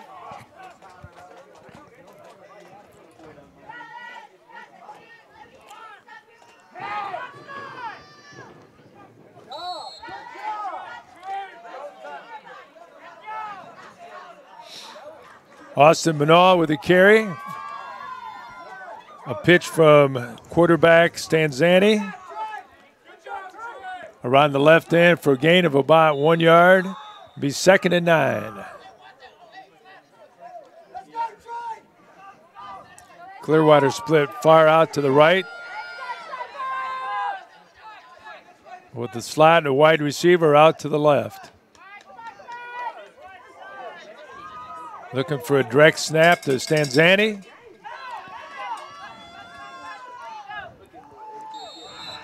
Once again, he hands off to Austin Manal.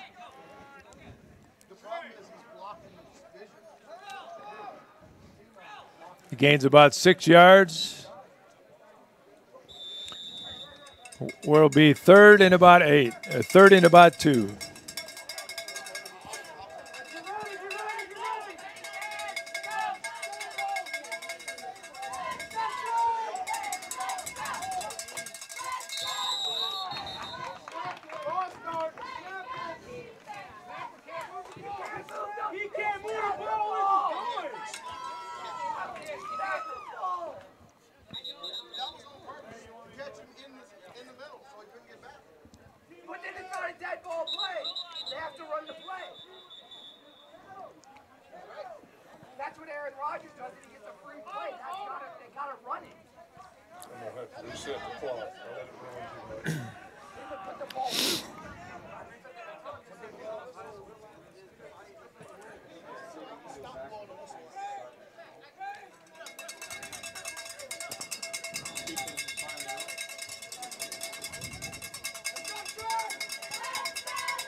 Hand off to number 24, Nermeen Muchek.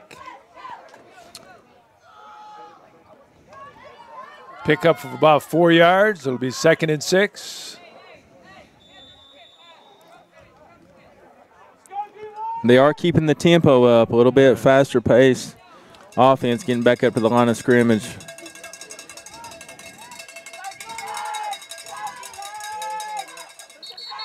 Direct snap to Stanzani. And there's a penalty flag on the play, and it looks like it's an offsides on the defense. They'll be marking off 5 yards.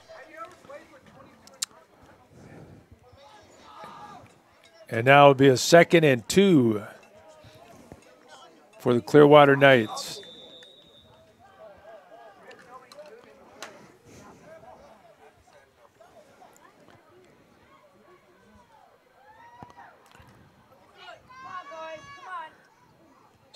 Direct snap to Muchek.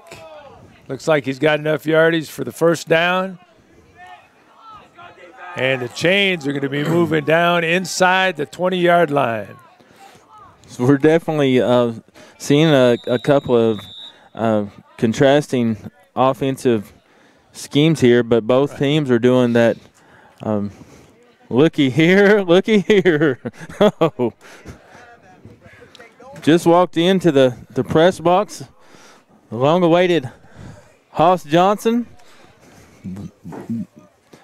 Well, it's always good to have Hoss Johnson here at the NACA. And, Hoss has been all over the world with Score International and his football clinics. And he always makes time to come and see us at NACA.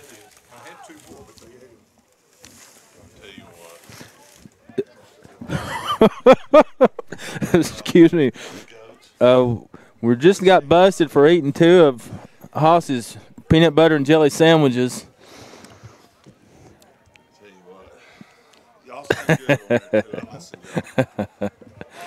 Well, Hoss, he said he had enough for you for the whole game. You're only here half a game, so we ate the other half. I know. I was trying to get here, but had real trouble. So, good seeing y'all. Oh, it is cold up here, Elmer. Somebody get hurt. Oh, Charlie. He's got a Charlie horse, maybe? Grabbing his calf.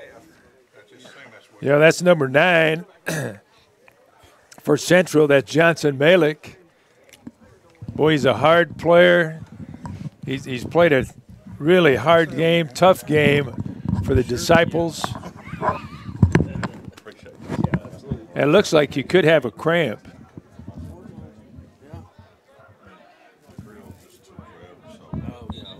My grill broke, so I had to go to another grill.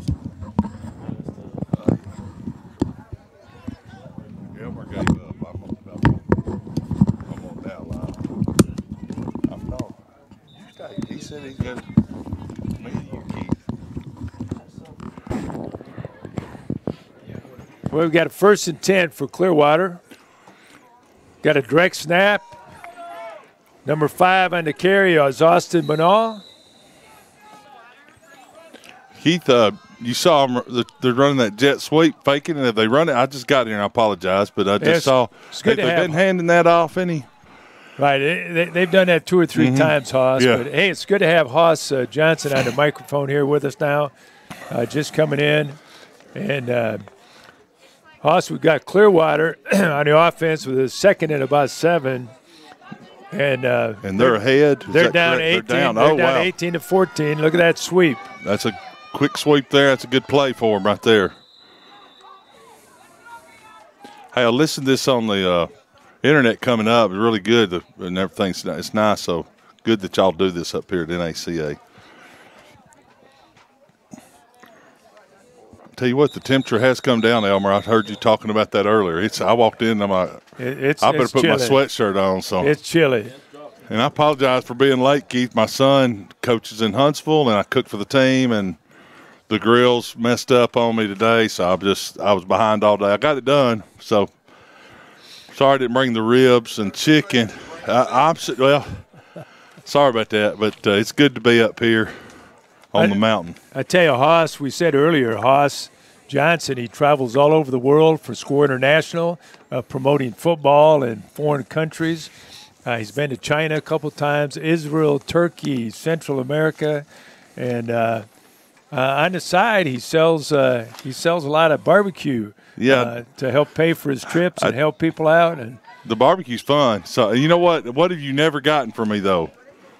Barbecue, have you? No, did I bring some? I did bring some one time, I think. Yeah. But you can't tell Dave about that or Ricky or any of the other guys. We're waiting next time for those ribs. Hey, I cooked 35 slabs of ribs and 240 leg quarters. I was cooking. All right, Hoss, we've got 1st and goal here for Clearwater Academy International out of Clearwater, Florida. We got a pitch left. Pitch, yep. Number 2, Giacomelli. He's trying to get in there. He just gang tackle by a host of Central Virginia Disciples. The Disciples did a good job that time. I noticed the Disciples have had a lot of success over the years, starting the 8-man football, moving up, and they hadn't been doing the 11-man football. But last year was the first year, I think I read. I think that's correct. And I tell you, both both teams running unique offenses. Yeah. Direct snap, a little bit single wing. Ricky here says a little bit of the Notre Dame box run by Central Virginia. Looks like a penalty on that play. They're backing him 15 yards, so it's going to – did he give the signal right here? Oh, it's a block. Yeah, it's – okay. I don't know my signals, but it's something. It backed him up 15 yards. That's all I know. That's a pretty big chunk from the goal line, so not good. Boy, now it's 1st and goal from the 20. Yeah, but you got you got the first down. That's the good thing. You got enough time to get good defense right there. That's a defense. That's a defense. Here you go. There you go. Little looks like a little counter in the backfield just to give them the shift. So that's Clark. Tackle. Yeah, Clark. Jay-Sean made the tackle that time. This is what I call pure football because I'm around the college and professional games some, and I love this atmosphere. It's just fun. It's going to be a pass right here. You can just tell just by the way they're doing. A little fake. He's open. Oh, man, the guy deep.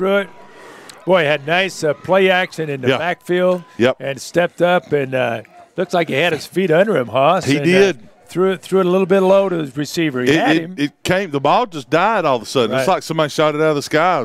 But the guy deep was wide open, and he couldn't. The guy deep had his hands up. So. How'd you know it was going to be a pass? Huh? How'd you know well, it was just I can watch the lineman. The way I can tell it's going to be a pass. I've been playing so long and stuff. Yeah, it's probably going to be. Remember, it's third. This is a good opportunity for them. They're probably going to be all pass. This is going to be two passes. I don't see them running it, but they do run it. That's a surprise.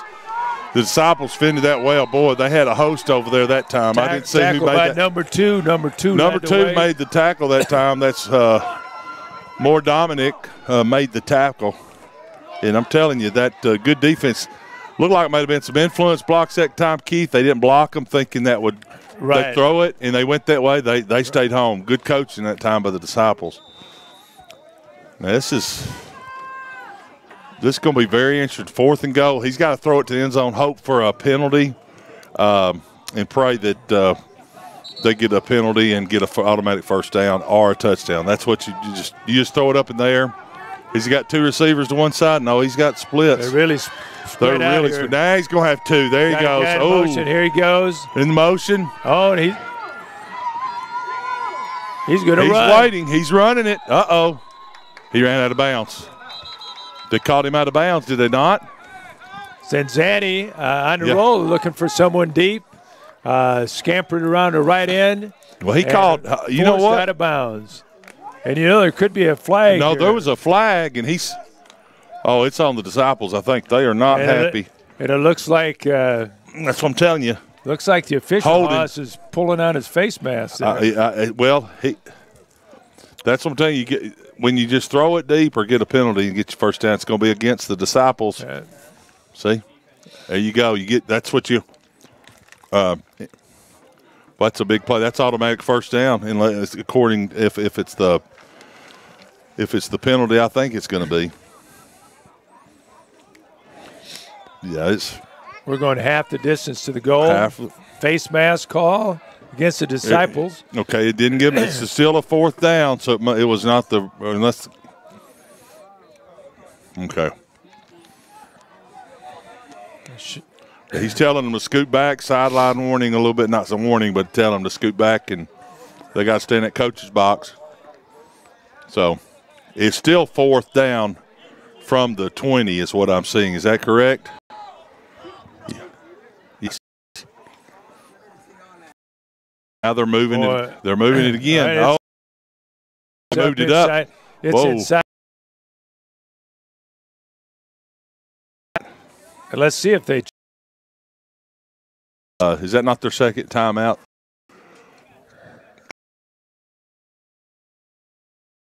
You would just at the end, one of my few All-Americans and just a great trip, and it's neat. Anyone's all rigmarole and seeing guys, the punter from Alabama, praying on campus with people in the wide open. Wow. That's a daily basis. He's living the life like a lot of those guys and gals that's gone on trips. One gal went with us. She was top 10 Miss America, and she was our worship leader. Wow. Yeah, I mean, so it was could sing like a bird. And these trips are more than football, aren't they? More than football. It's more than football. We go the platform of football to share Jesus Christ, and it's a lot of fun. It's just like y'all use sports so that you get the guys in the chapel, on the field, in the mess hall, whatever. One of these cabins up here was a beautiful spot, and share the love of Jesus through a sport. But also, I mean, God wants us to have a good time, and that's what we do. I know you and I do, and David and Ricky and Elmer and all of us. So we have you don't lose weight at Fort Bluff. I'll say that. It's 4th down and 8 to get in the goal, get in there. He's got to roll out. He's rolling out. Somebody's going to be open backside. That's what he's trying to do. Backside. Oh, he's right there. Whoa. Incomplete. Good breakup. The big play. Rolled out to the left, kind of a sprint pass, and Haas, he was under pressure. He was. They did a good job containing him as a sprint pass option. He's going to run out there. I thought he was going to throw backside to the tight end because everybody was rolling left. I don't know that was there. I didn't see the video. But he had a few guys open, but the Disciples did a really good job of defending that play, backside containment and rushing him. So really good job. Now, here comes see what they do with the ball with 1:06. Is that 1:06 go in the third? That's in the third quarter. So third quarter. So, and when we line up this, and you're on the 8-yard line coming out, your goal right now is 3 first downs. You just want 3. You need to change the field. Okay, that's all you want from you don't really. You want to score, but you want to get 3 first downs. Here goes Irwin Josiah, and we got a flag on the play. That was 5. Austin. Yeah, I got it. Okay, is that the offense?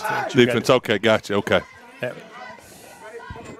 one you can read that one a lot better. Okay. I appreciate you. Yeah, there's some laundry on the field, so.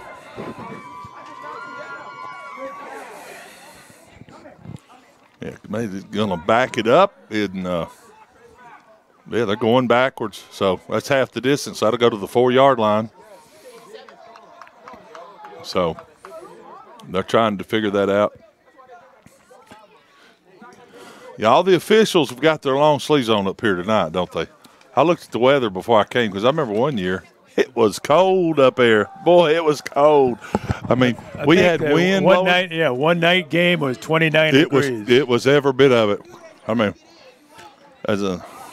now, Haas, this afternoon we had a wind with this. It was really cold this afternoon. Wow, really? Yep, they picked the flag up. I guess they did. Hang on, let's see what. Wait.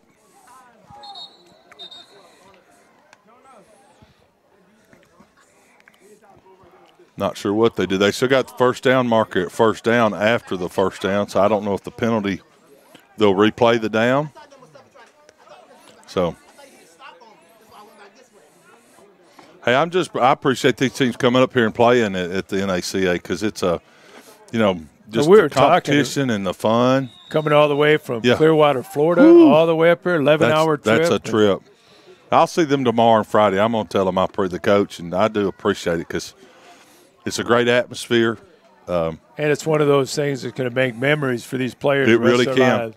I know you and I have been out on the field and others when we give those awards away, and that's a lot of fun. A little crossbuck action in the backfield. Let's see. Good play that time. For the Disciples, that was number 6. Clearwater. Wood and then DeAndre. Looked like, some of these jerseys are hard to see. That looked like Austin Manal on the tackle on that time. And, well, now they got a first down. That's one of the 3. I'm telling you, get 3 first downs. That means you move it out to the 30 yards from there to about the 40 if you get 2 more. and you punt it, then they got to start and go all the way down the field. So you need short, little, sweet goals you can get. Don't worry about the touchdown. It'll come, but worry about getting first downs. But now Clearwater's got to step up. Well, that's good stuff, Hoss. And they're going here again. First down, 1st and 10 on about the 18. Direct snap. Ooh, good job that time. There's a bunch of guys that time, two tacklers mainly, but we had Braxton Malep with a direct snap. Met at the line of scrimmage. Maybe gained to 1, and it'll be 2nd and 9. I think that was Hudson Risberg on the tackle. Look like a little fog might move in here tonight, Keith. Have the fog bowl later on. It's been known to do that, hasn't it? It has been known to do that. So they're running that box like that. Keith, you in the backfield on this? Look at here. Good play that time. Well, nice hard run. That was Irwin Josiah again on the run. Lorenzo Nave that time for Clearwater. Take him out of bounds. So that's good.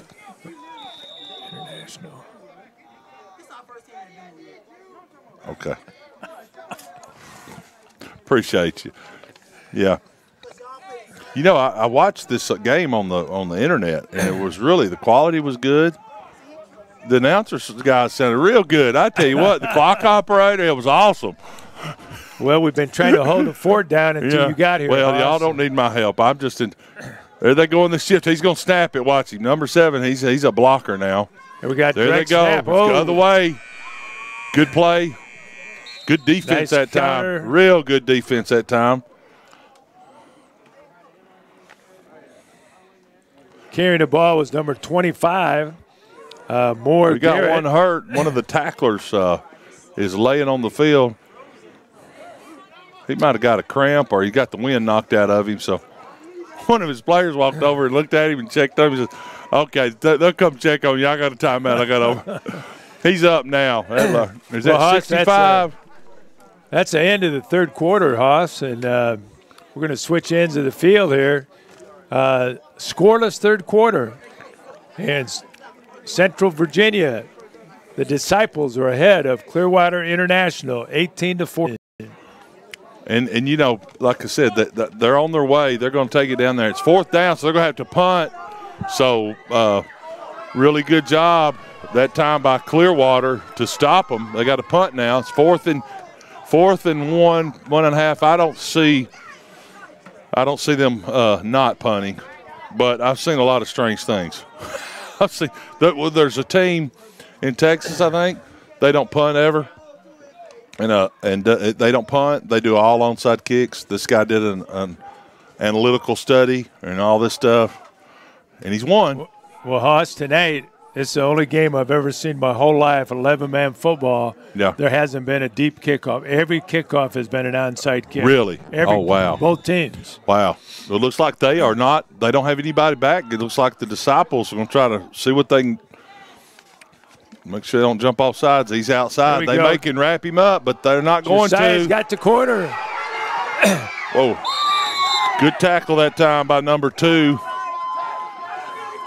Piero Guamelli takes him out of bounds, chases him down. Josiah just was heading out, wasn't he? Tell you, Irwin Josiah kind of makes that offense go. Yeah. They've got a couple big running backs, but I don't know, Elmer, he's carried the ball probably half the time for them. Has he? Well, you know, the good blocking, they got the corner sealed, and once he saw that seal, he fakes it up the middle, they seal the outside, and off he went to the races. Don't be surprised if they don't run it the other way now because he ran so good this way. Sometimes they – there's just there they go. That's just, up the middle. That's just a draw play, a quarterback draw, whatever you want to call it. Had number 2 and number 99 on 99, yeah. Lemaine can – the lighting up here. Coanda. Colanda's had a good game. I'm telling you. He's had a solid game. You know, you got some pretty big guys this year up here. In the last few years, you got some. Well, look at that look at that backfield for Central. Number 9 and then number 7. I know. Well, number 2 back over here. I'm like, you need number 60, not number 2. And he's running the ball well and doing good. Fumble on the play. He picks it back up.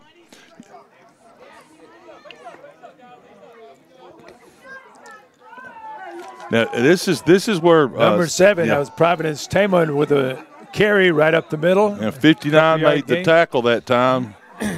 Sayo Nafagado Tutu. If you got a pronunciation sheet, I'll send it to you. He's played a good game. Has he? He's played a solid game tonight. I saw him on a tackle a while ago, but he's been a factor for the Clearwater International team.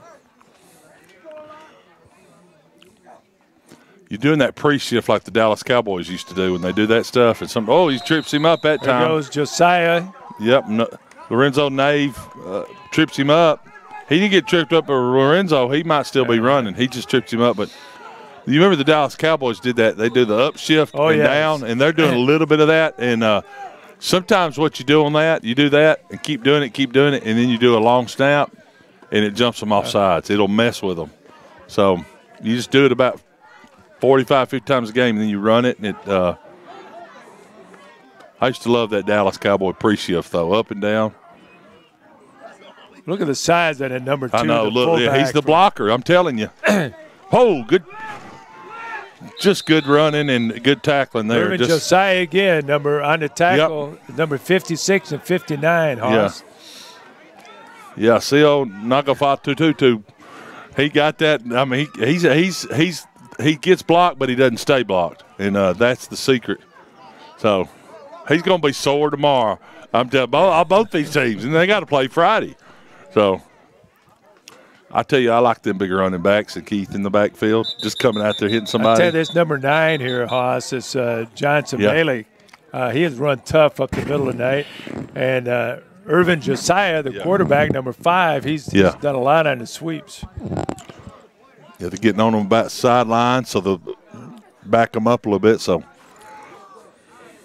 if they had more of officials crew, if you have any more and they're running up inside the sidelines, they really get on you. Now we got 4 out here tonight, but when you got a whole 7-man crew and they're running down sidelines, you better back up because they will run over you.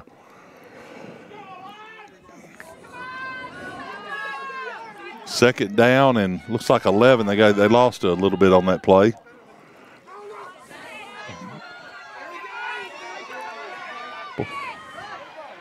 Number 6 on the carry, Wood DeAndre. 24. Picks up good yardage. Nerman Muskett made the tackle. That's what we used to call the cross buck. You know, where one would go one way, one go the other. And man, that's just we're all if anybody knows what that is, I'm dating myself, yes. And I'm younger than y'all two up here. Well, Elmer cross buck. I know it's not hunting, okay? I'm just messing with. It's crossbuck. One goes this way, one goes the other. So, well, Huss, Ricky was talking about the Notre Dame box that New Rockney used to run, and I said, yeah, that was back in Ricky's era. Ricky still got black and white, right? Oh, good. There's Josiah good running. Good tackle by number 90. Number 90 and 66, 90, Lorenzo Nave, and also looks like 66, Jerome Bloom came in there and tackled him. Now they got to stop them here because they're 4 points behind with 8:01 to go in the fourth quarter. They're driving. They've got it 4th and short. Now here's where that shift comes in play. They can get them to jump. I don't think that. Now you think they'll run a crossbuck? You think he'll run outside again like he did a while ago? I think he's going to go left. I think he's going left. Yeah, he's going right with the same play they did a while ago. See, and he's got through. He got it. Wow. Flag on the play. Yep. Great run by Josiah. If there's a flag right there, there's two things. Probably face mask or holding. It's one of the two. It came out late, so it might be a face mask. So. Well, I like the way Irvin Josiah followed his blockers. He had his hand right on his jersey, just like they talk about. You got to be patient because sometimes those guys will outrun the block. Right. And so you got to – if you watch him – I played the running back, really good running back, Bobby Humphries. He puts his hands on the guy that's blocking and saying, I'm here, You got him on the outside. Okay, oh, that's a big play. Was it face mask? Was it face mask? Or was it? Face mask, right. Yep, face that's mask what I thought. Clearwater. So, Clearwater, boy, that's a big play. Now, Clearwater, okay, they're down by 4. They just limit 7:36. They need to limit 3 points. That's it, if they can do that, just to stay in this thing. So, this has been one of the better games I've seen. I saw some of it on the internet on the way up, and also this series here. And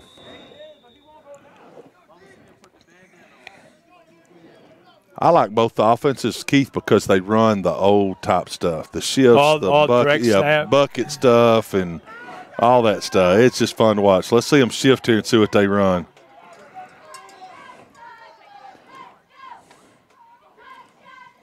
Right up the gut. 7, yep, right up the gut, and he's in.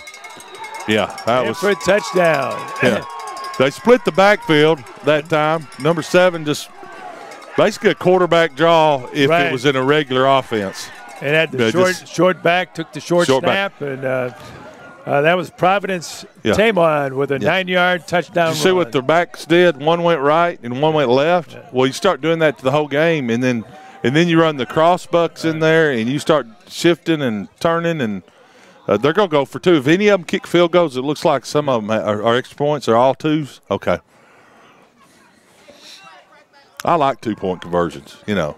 Nothing against kickers. I mean, they're a little weird. I'm just kidding. He's going to get that. Oh, he's outside. He's got that one, I believe. Into the end zone. Yeah. Good follow. 2-point conversion. Good by Irvin Josiah. Yeah. Tell you. Haas, the other day, we just had a downpour here. And from this side of the field, from the numbers in, was just standing water. Oh, wow. And this field it's recovered tremendously, hasn't it, Ricky? I'm going to tell you what, this field in the last 4 or 5 years, y'all have done something to it. It's really good shape. So, and then down in this corner, there was that much water as of this morning. Did they fix that corner down here? It's always held a little bit of water. Yeah. It's just we have contests down there in the corner, and it's still wet. Yeah, it's always going to be wet in that corner. It's almost like there's a water hole underneath that thing, you know? Yeah. Well, Dave said the rock is right near the surface now. That is it, yeah. That's kind of like my sandwiches being right near the surface. So you don't never know what's going to happen with them. Who made the sandwiches, Ricky? You or, huh? Oh, okay. That's all right. Yeah. Well, okay. Yeah, I know. She makes them a lot better than I do. Ricky's wife, she takes care of me in the kitchen, and we did baseball one time, and I complained there wasn't enough peanut butter. Well, the next day, y'all ever heard of a quarter pounder? I had a quarter pounder peanut butter and jelly. I bet you I had a pound of jelly too, but it was delicious. I ate every bit of it. We haven't seen a deep kickoff. That's what. Yeah, so they're onside. Yeah, it looks like they've recovered 3 onside kicks in a row. Wow, this guy's great onside. Onside. They either kick it with 2 or does he just drag his foot? Yeah, there he goes. Boy, that's hard. He got it. Oh, he got it. Nope. I think the disciples got it. The guy jumped back on it. Good job that time. Really good. That was by number 85 that time for Clearwater. Good job by Cody Nichols getting on the ball. I was on special teams on extra point field goal. You know, after we score, you know, I'm sitting there and that's all I got to do is after we score. I'm glad I'm not on the. I'm glad I'm not on the on the kickoff on a kickoff return. I got off that real quick. I found out how much I had to run. Plus, the hands unit man, you run a lot. All right, here we go. Haas, have you been running much lately? Yeah, I've been running to the kitchen, run back to the bedroom, run back to the den. No, I've been running pretty hot and heavy on my feet, but I have not run. Clearwater, 1st and 10 on their own 49.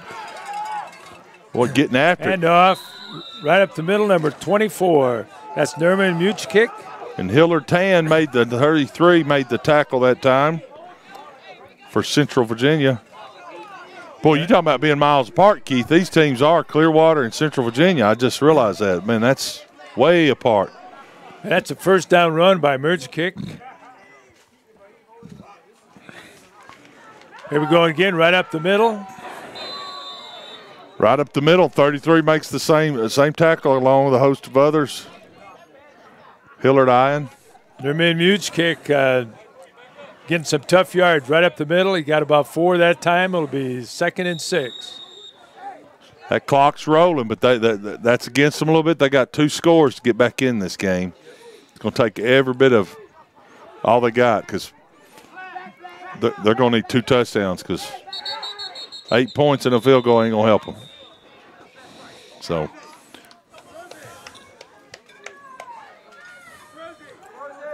Now, we'll be back here Friday. What's the game's Friday schedule? 1 o'clock? 10 o'clock and 1 o'clock. And 1 o'clock. So it's consolation game consolation, at 10. yeah. And the winner of this game will face the Hickory Hawks. Hickory Hawks. Oh, Hickory Hawks won. Coach Defending champion. Coach Rourke won earlier. Yeah. Yep. What a great guy. Coach Rourke. Did he shave his beard or his mustache? I saw a picture of him, Mark. Who's the young guy? Remember him in putt, pass, and kick last year? He was good in putt, pass, kick. Here we go. 2nd down. He's got the 1st down. Trying to get a little more. Number 11, Lucas Benzos with the catch. Johnson Malik made the tackle that time for the Disciples. And advance the chains one more time. It's first. Yep, it's first down. We're down around the 24-yard line.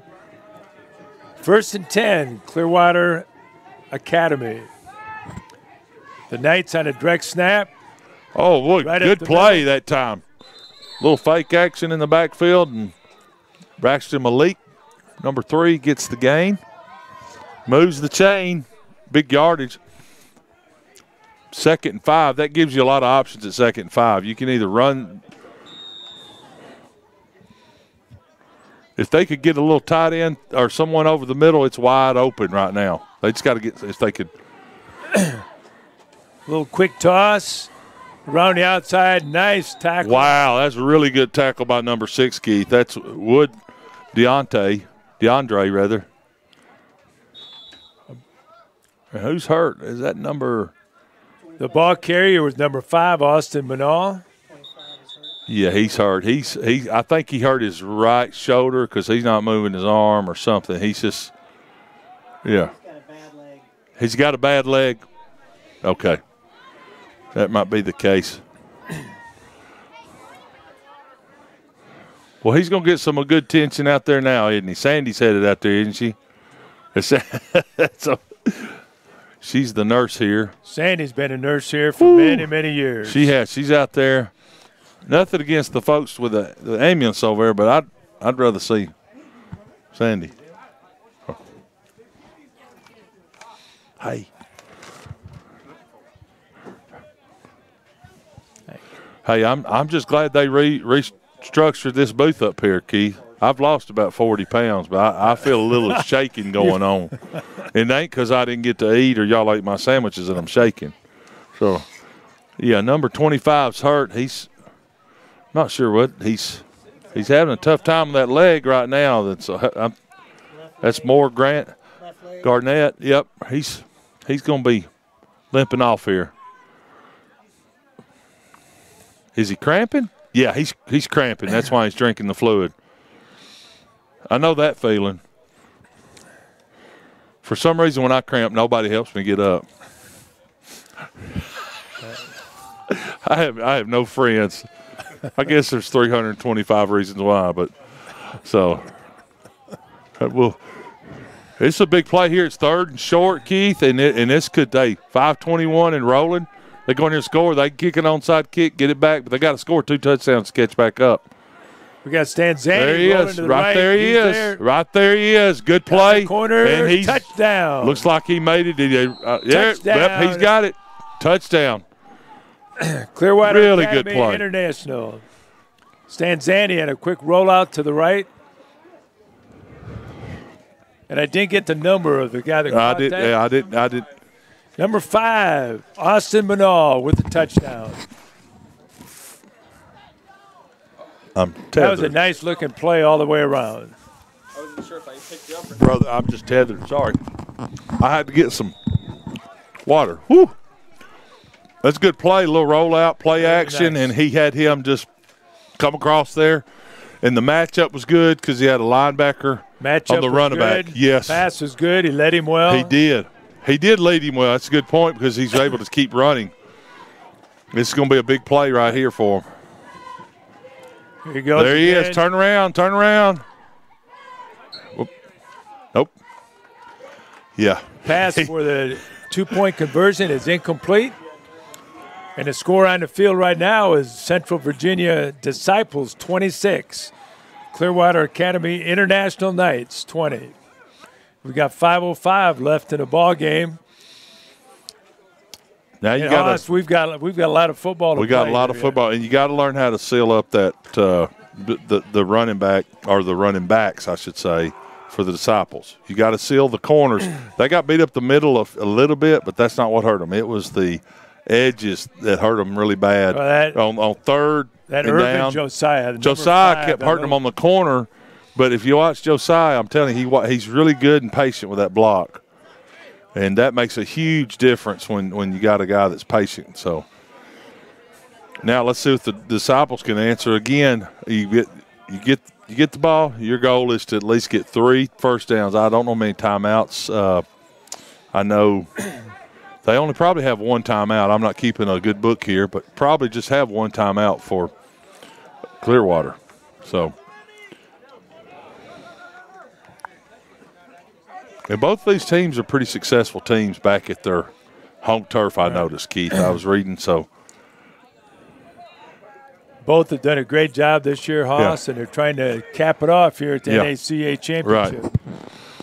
I know I help out with some Christian schools back home, and I take a lot of them on mission trips. I take Sefner out of Florida with me, and you're talking about just good guys, good Christian players, and it's just it's a lot of fun. I take a lot of different teams, but when you take the Christian schools and the tightness and the small community they have. What do you think here, Hoss? Every kick, both sides, has been an onside kick tonight.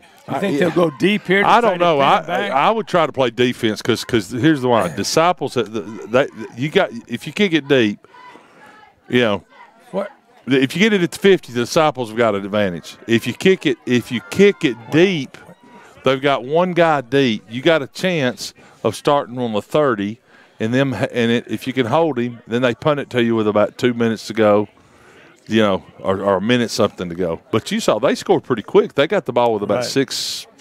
What was the call 7. on that, Hoss? I don't know. He backed him up. He threw a flag before they even approached the ball. Delay a game. Okay.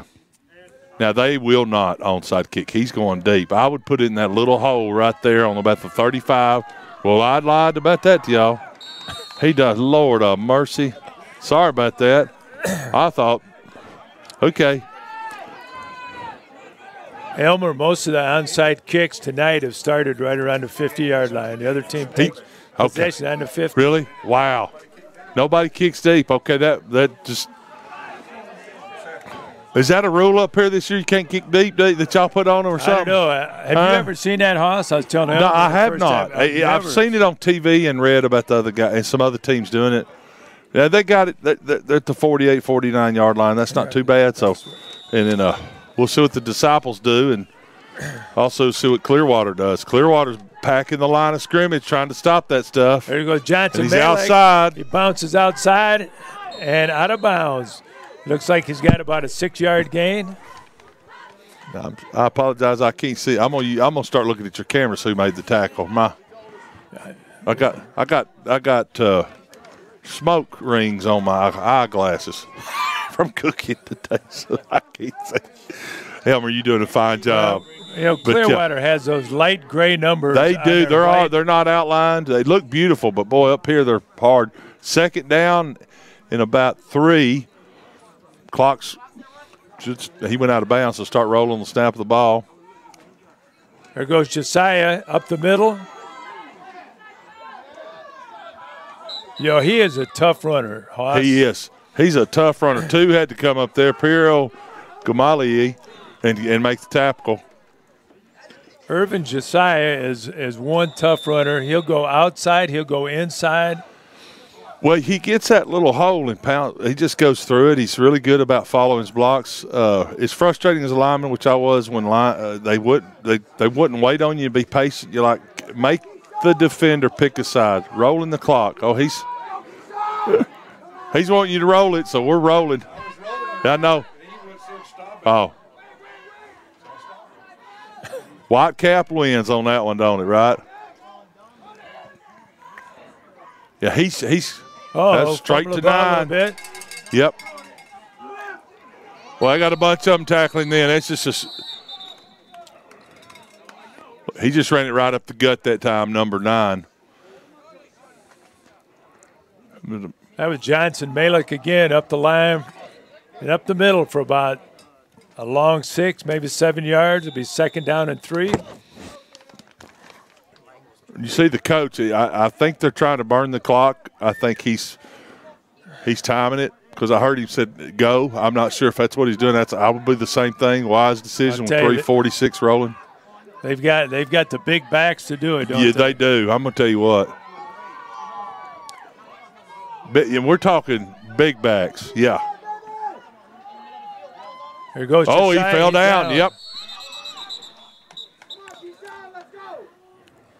That'll be about a 3-yard loss on a play. That backs him up. Now that's here. This is a big play right here. This might be the game itself. It's 3rd down and 9. So you're gonna, you can come in here and they can shut them down and get the ball back. But if at 4th down, I'm running the ball down here on this end. If it's me, if I get it for a little yards, I'm gonna run it. Make them go down the field and beat me. Because if you punt it, you're gonna get it at the. It may bounce in the end zone and you get it to 20.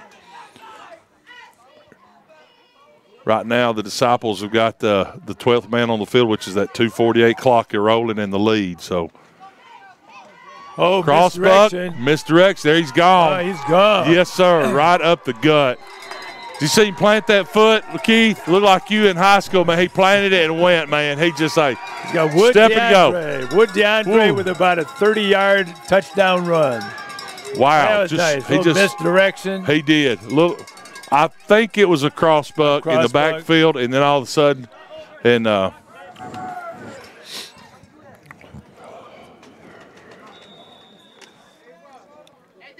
this is better than passing the ball to me because the linemen get involved, everybody's involved because pass blocking is very hard to critique and do. And if you don't have the people to do the passing and the speed, and you don't have the numbers. We've seen very few passes tonight. Well, good. You need this.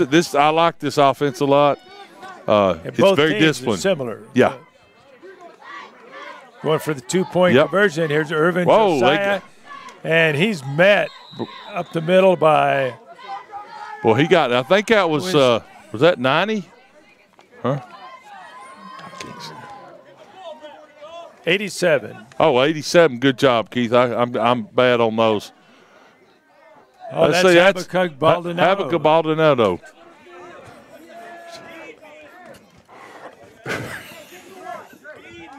Appreciate you, brother. Now it's 20 to 32. 12 points. So you still 2 point. Two. You got 2 touchdowns you got to get. So. Yeah. Well, as many onside kicks as we've seen. Yeah, no. Yeah. And they're all onside kick here, but this is the new thing, and honestly, I don't think it's bad if the numbers are there. Plus, it makes it exciting part of the game for both teams. If you get the ball, but for 4 quarters after kickoffs, the team that's received the kickoff is at the 50-yard line. Yeah, wow. Every kickoff. Yeah. So they're playing on half a field. Yeah, really. and you got points here, but it's not as many points as you could have at that destination. You're exactly right. If your destination, I say destination, the end zone, and you only got 50 yards to go, makes a big difference.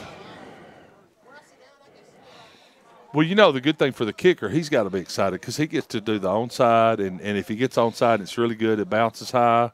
So, we got to. Is this the same one? Okay. 33 is going to onside it, we think. Well, that's that drag one. It didn't go 10 yards. 10. It belongs to. That's really a good kick when it goes 10 yards, and that they drag that thing.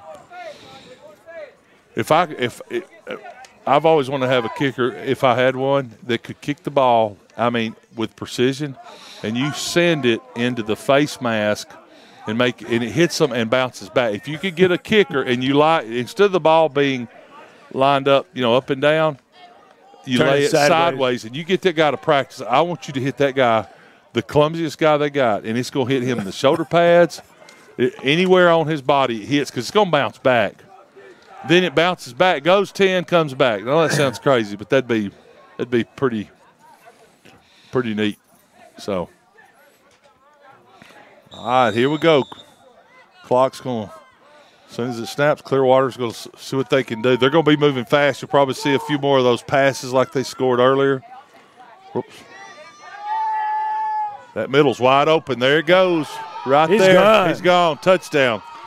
So the middle's wide. Number 17, Sanzani there with the pass. Middle's wide open, and because you hadn't run you've run. So your DBs just get put to sleep. So. Yeah. Number 5. So. Number 5. Scored. Number 5 scored. Austin Manella. I'm sorry about that. But I tell you, that quick play. Score, if they could get an onside kick, I'm telling you, but we know they're going to onside. But here's the thing. They onside and gave it to him on the 50. But on that play, if he'd have kicked it deep, he still probably he was gone. He was gone. Because of the speed. So now the 2-point conversion here, which could be a pretty big deal, because if you don't get it now, you're going to have to get it at the end, because it's 26-32. Yeah, so who's the kicker there, Keith? I can't see. Let's see. Oh, he's kicking.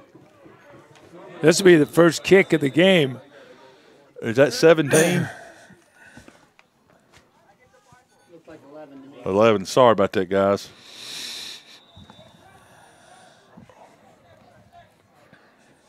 It looks like number 11,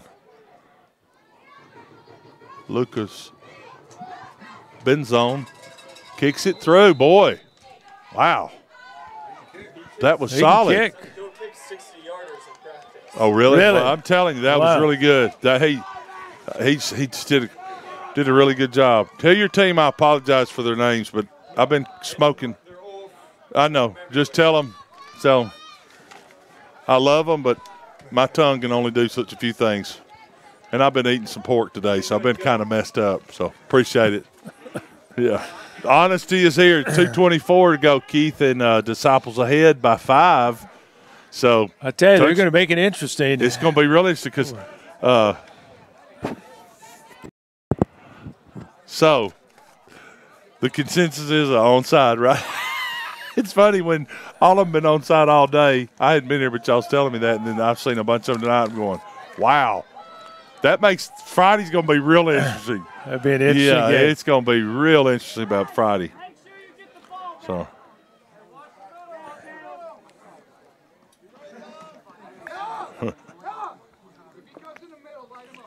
Light him up. These guys, I love football. I tell my guys overseas, I said, look, it's the only sport you play in any country and hit each other and you won't get arrested. I said, I love it. I mean, you go just clobber somebody. It's so much fun. Now, you mamas, I know that hurts your feelings, but it's just the doggone truth. Us guys like to hit each other, so. Well, let's see what happens. Here we go. We figure it's going to be an onside kick.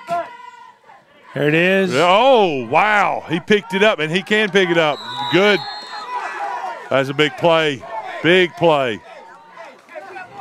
Did you say that? Number 25 was the one that got that, and it was a huge play for. No, that's on yours. That's on yours. I'm sorry. We got the sheets. Yeah, that was number 25, Moore Garrett. He picked that ball up, and I'm telling you, a good job. If he'd have just kept going, he might have scored. Well, the Clearwater guy did a good job of tackling, but he picked it up when it went 9 yards. Okay, so. Yeah. As soon as that ball's kicked, you don't have to wait, and he went and got it. Okay, and they couldn't touch it till 10 yards. So. Well, Hosh, you can count on the disciples here just kicking in the running game. And yeah, you got to kick it up. And they got the running game. Running that clock, and they get a couple first downs there. I don't know if I wouldn't put everybody on line of scrimmage. They're not going to throw the ball. They hadn't thrown it yet. And he just there goes quarterback draw, basically. He's got a bunch of them, boy. Host of tacklers for Clearwater. He's met by the big boy that's been making a lot of tackles tonight. Johnson Malik went up the middle and gained about a yard. Now they've called it. It looks like Clearwater's called a timeout. So I'm not sure that will be their final timeout. The official bookkeeper's not up here. They're downstairs, I'm assuming. So now tomorrow the guys are doing punt, pass, and kick. And it's a practice day and a field day. Field day, and then just a fun day for them. Punt, pass, and kick in the afternoon, and we'll take the finalists tomorrow night. That's fun. We always that's fun for us. Me, you, and Ricky. That's when we run a lot.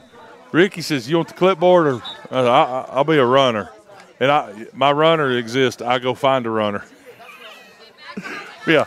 We'll have fun tomorrow. I brought a guy with me. He can help me be a runner. So, yeah. Hopefully the Coach Rourke, I'm going to talk to him to come out there. Coach Rourke got the adult division. Remember Coach Rourke won it last year. All right, here we go, Keith. It's 2nd and 9. They need to hold them here. Misdirection, cross buck. We got a flag. Stop the clock with a flag. It was a nice run by number 6. He's called holding over on that. Unless that's a face mask, he may call face mask. It looks like holding. It is holding because it's on the backside. Yeah. That flag, and I'm a lineman. I hate holding because they're 10 yards, and I think I wish they'd have 5-yard variety and 10-yard variety. So. But they don't. It's 10 yards. That backs them up. I don't know, Haas. What do you think with this amount of time left in the game? And since they were still they've been 3rd and 9, would you have taken that penalty? I think it might be more important to get that down box going. Yeah, well, the problem was they got it down to it would have been 3rd and 1. Well, that's right. So he's getting now at 2nd and 19. It wouldn't have come back. It wouldn't have come back the original line of scrimmage. Yes, it wouldn't have come back. It would just he would have. Yeah, that's a big play, but see, that backs it up. If it had been backed it up a little bit, that's fine. But see, it's backed it up 15 yards from the line of scrimmage, or from as a spot valve from the hold. So it backed him up. So that brings up a 2nd down and 15? Yes, with 2:02 to go.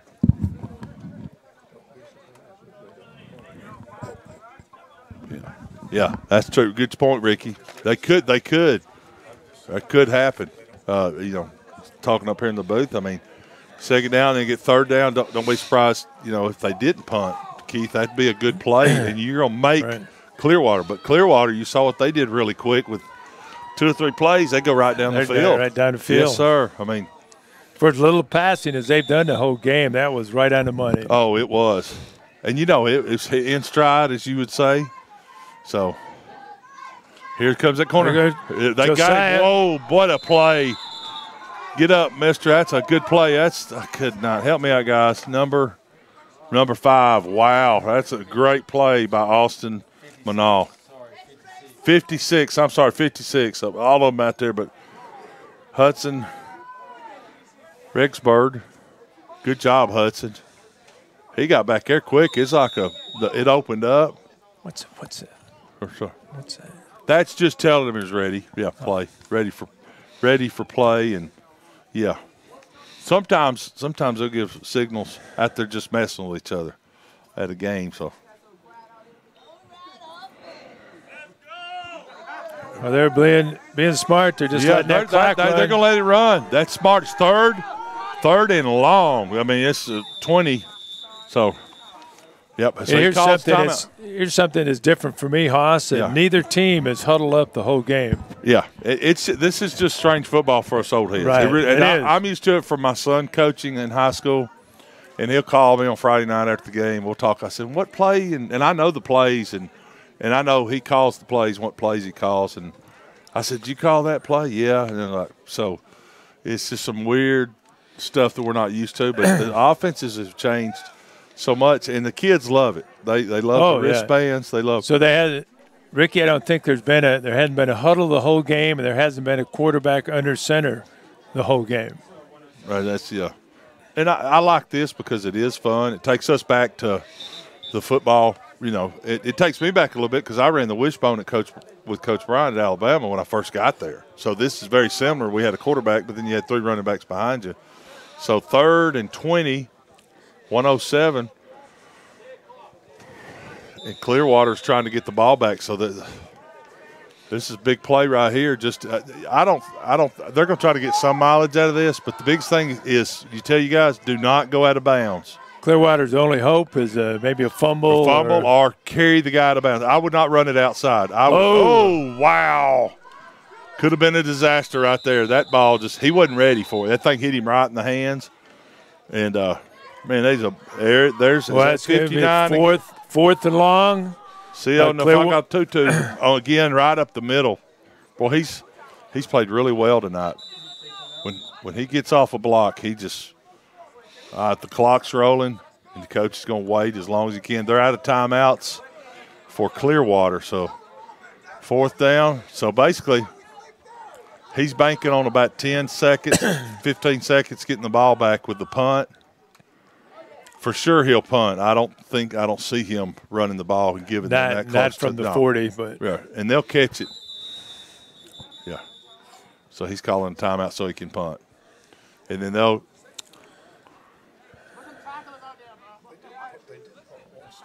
Yeah. Oh, yeah. Well, it's been a thrill to be up here in the booth tonight with 2 former SEC players, Ricky Sale for Arkansas Razorback and Hoss Johnson for Alabama Crimson Tide. And, old heads. And appreciate all of your expertise up here in the press box. And a lot of thanks goes out to Elmer Harris and all he does for Suey Pig and us at the NACA. Yeah, Elmer's awesome. Elmer, now, have you declared your allegiance? Are you Tennessee? I'm Alabama. You're Alabama. There you go, Elmer. That's the way. It helps with us 320-something pound man's behind you asking your allegiance, right? So just remember. Okay. Yeah. Knowing it with my granddaddy. Oh, did you? Me? Yeah. Well, how old are you, son? 42 going on. Man, I got socks older than you, son. Good night. I got them on today. I call them Krispy Kreme because they're hot and holy. So here we go.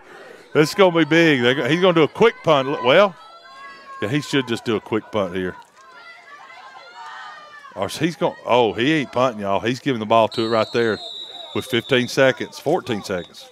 I missed it by 1. Boy, so that kind of surprises me. It does, but here's the thing: if it gets blocked, what are you going to be? Right. So, but he's making. This is about the same field position they had when they scored that last touchdown. He's going to put a lot of guys back, and they don't have any timeouts. Okay, so that's the, you just bank on your defense playing. The disciples, you're going to bank on them playing, and yeah. We have not seen what we're used to in this game, and that's what's exciting to me because it's neat to see somebody actually do it because sometimes you go, hey, they're not doing the traditional stuff. So I enjoy seeing it. Plus, we've seen a really good game too. Maybe 2 plays because if they get a first down, the clock stops. Maybe 3 if they get it. He's going to have to really throw it quick. He's going to try to get a one-on-one matchup on one of these right here. He's got to throw it really quick, and that's what he's trying to do. You got to get out of bounds. There you go. That took half of the time. He's still got time enough. He's got time for one more play. Well, he's got time for a pass for a first down. If he can get back and throw a really quick pass deep, he can run and then leave about 2 seconds on the clock. If they call interference down there, that you just what? Oh, flag. There's flag. We didn't see flag the flag down. He's going to wave it off, I guess. Oh, he's throwing it at offense. Holding on the run. So that's a big play. So now that changes everything right there. Now you throw it and you start lateraling. Right. You know, because if you're not a passing team, you got to figure out how to get that thing downfield.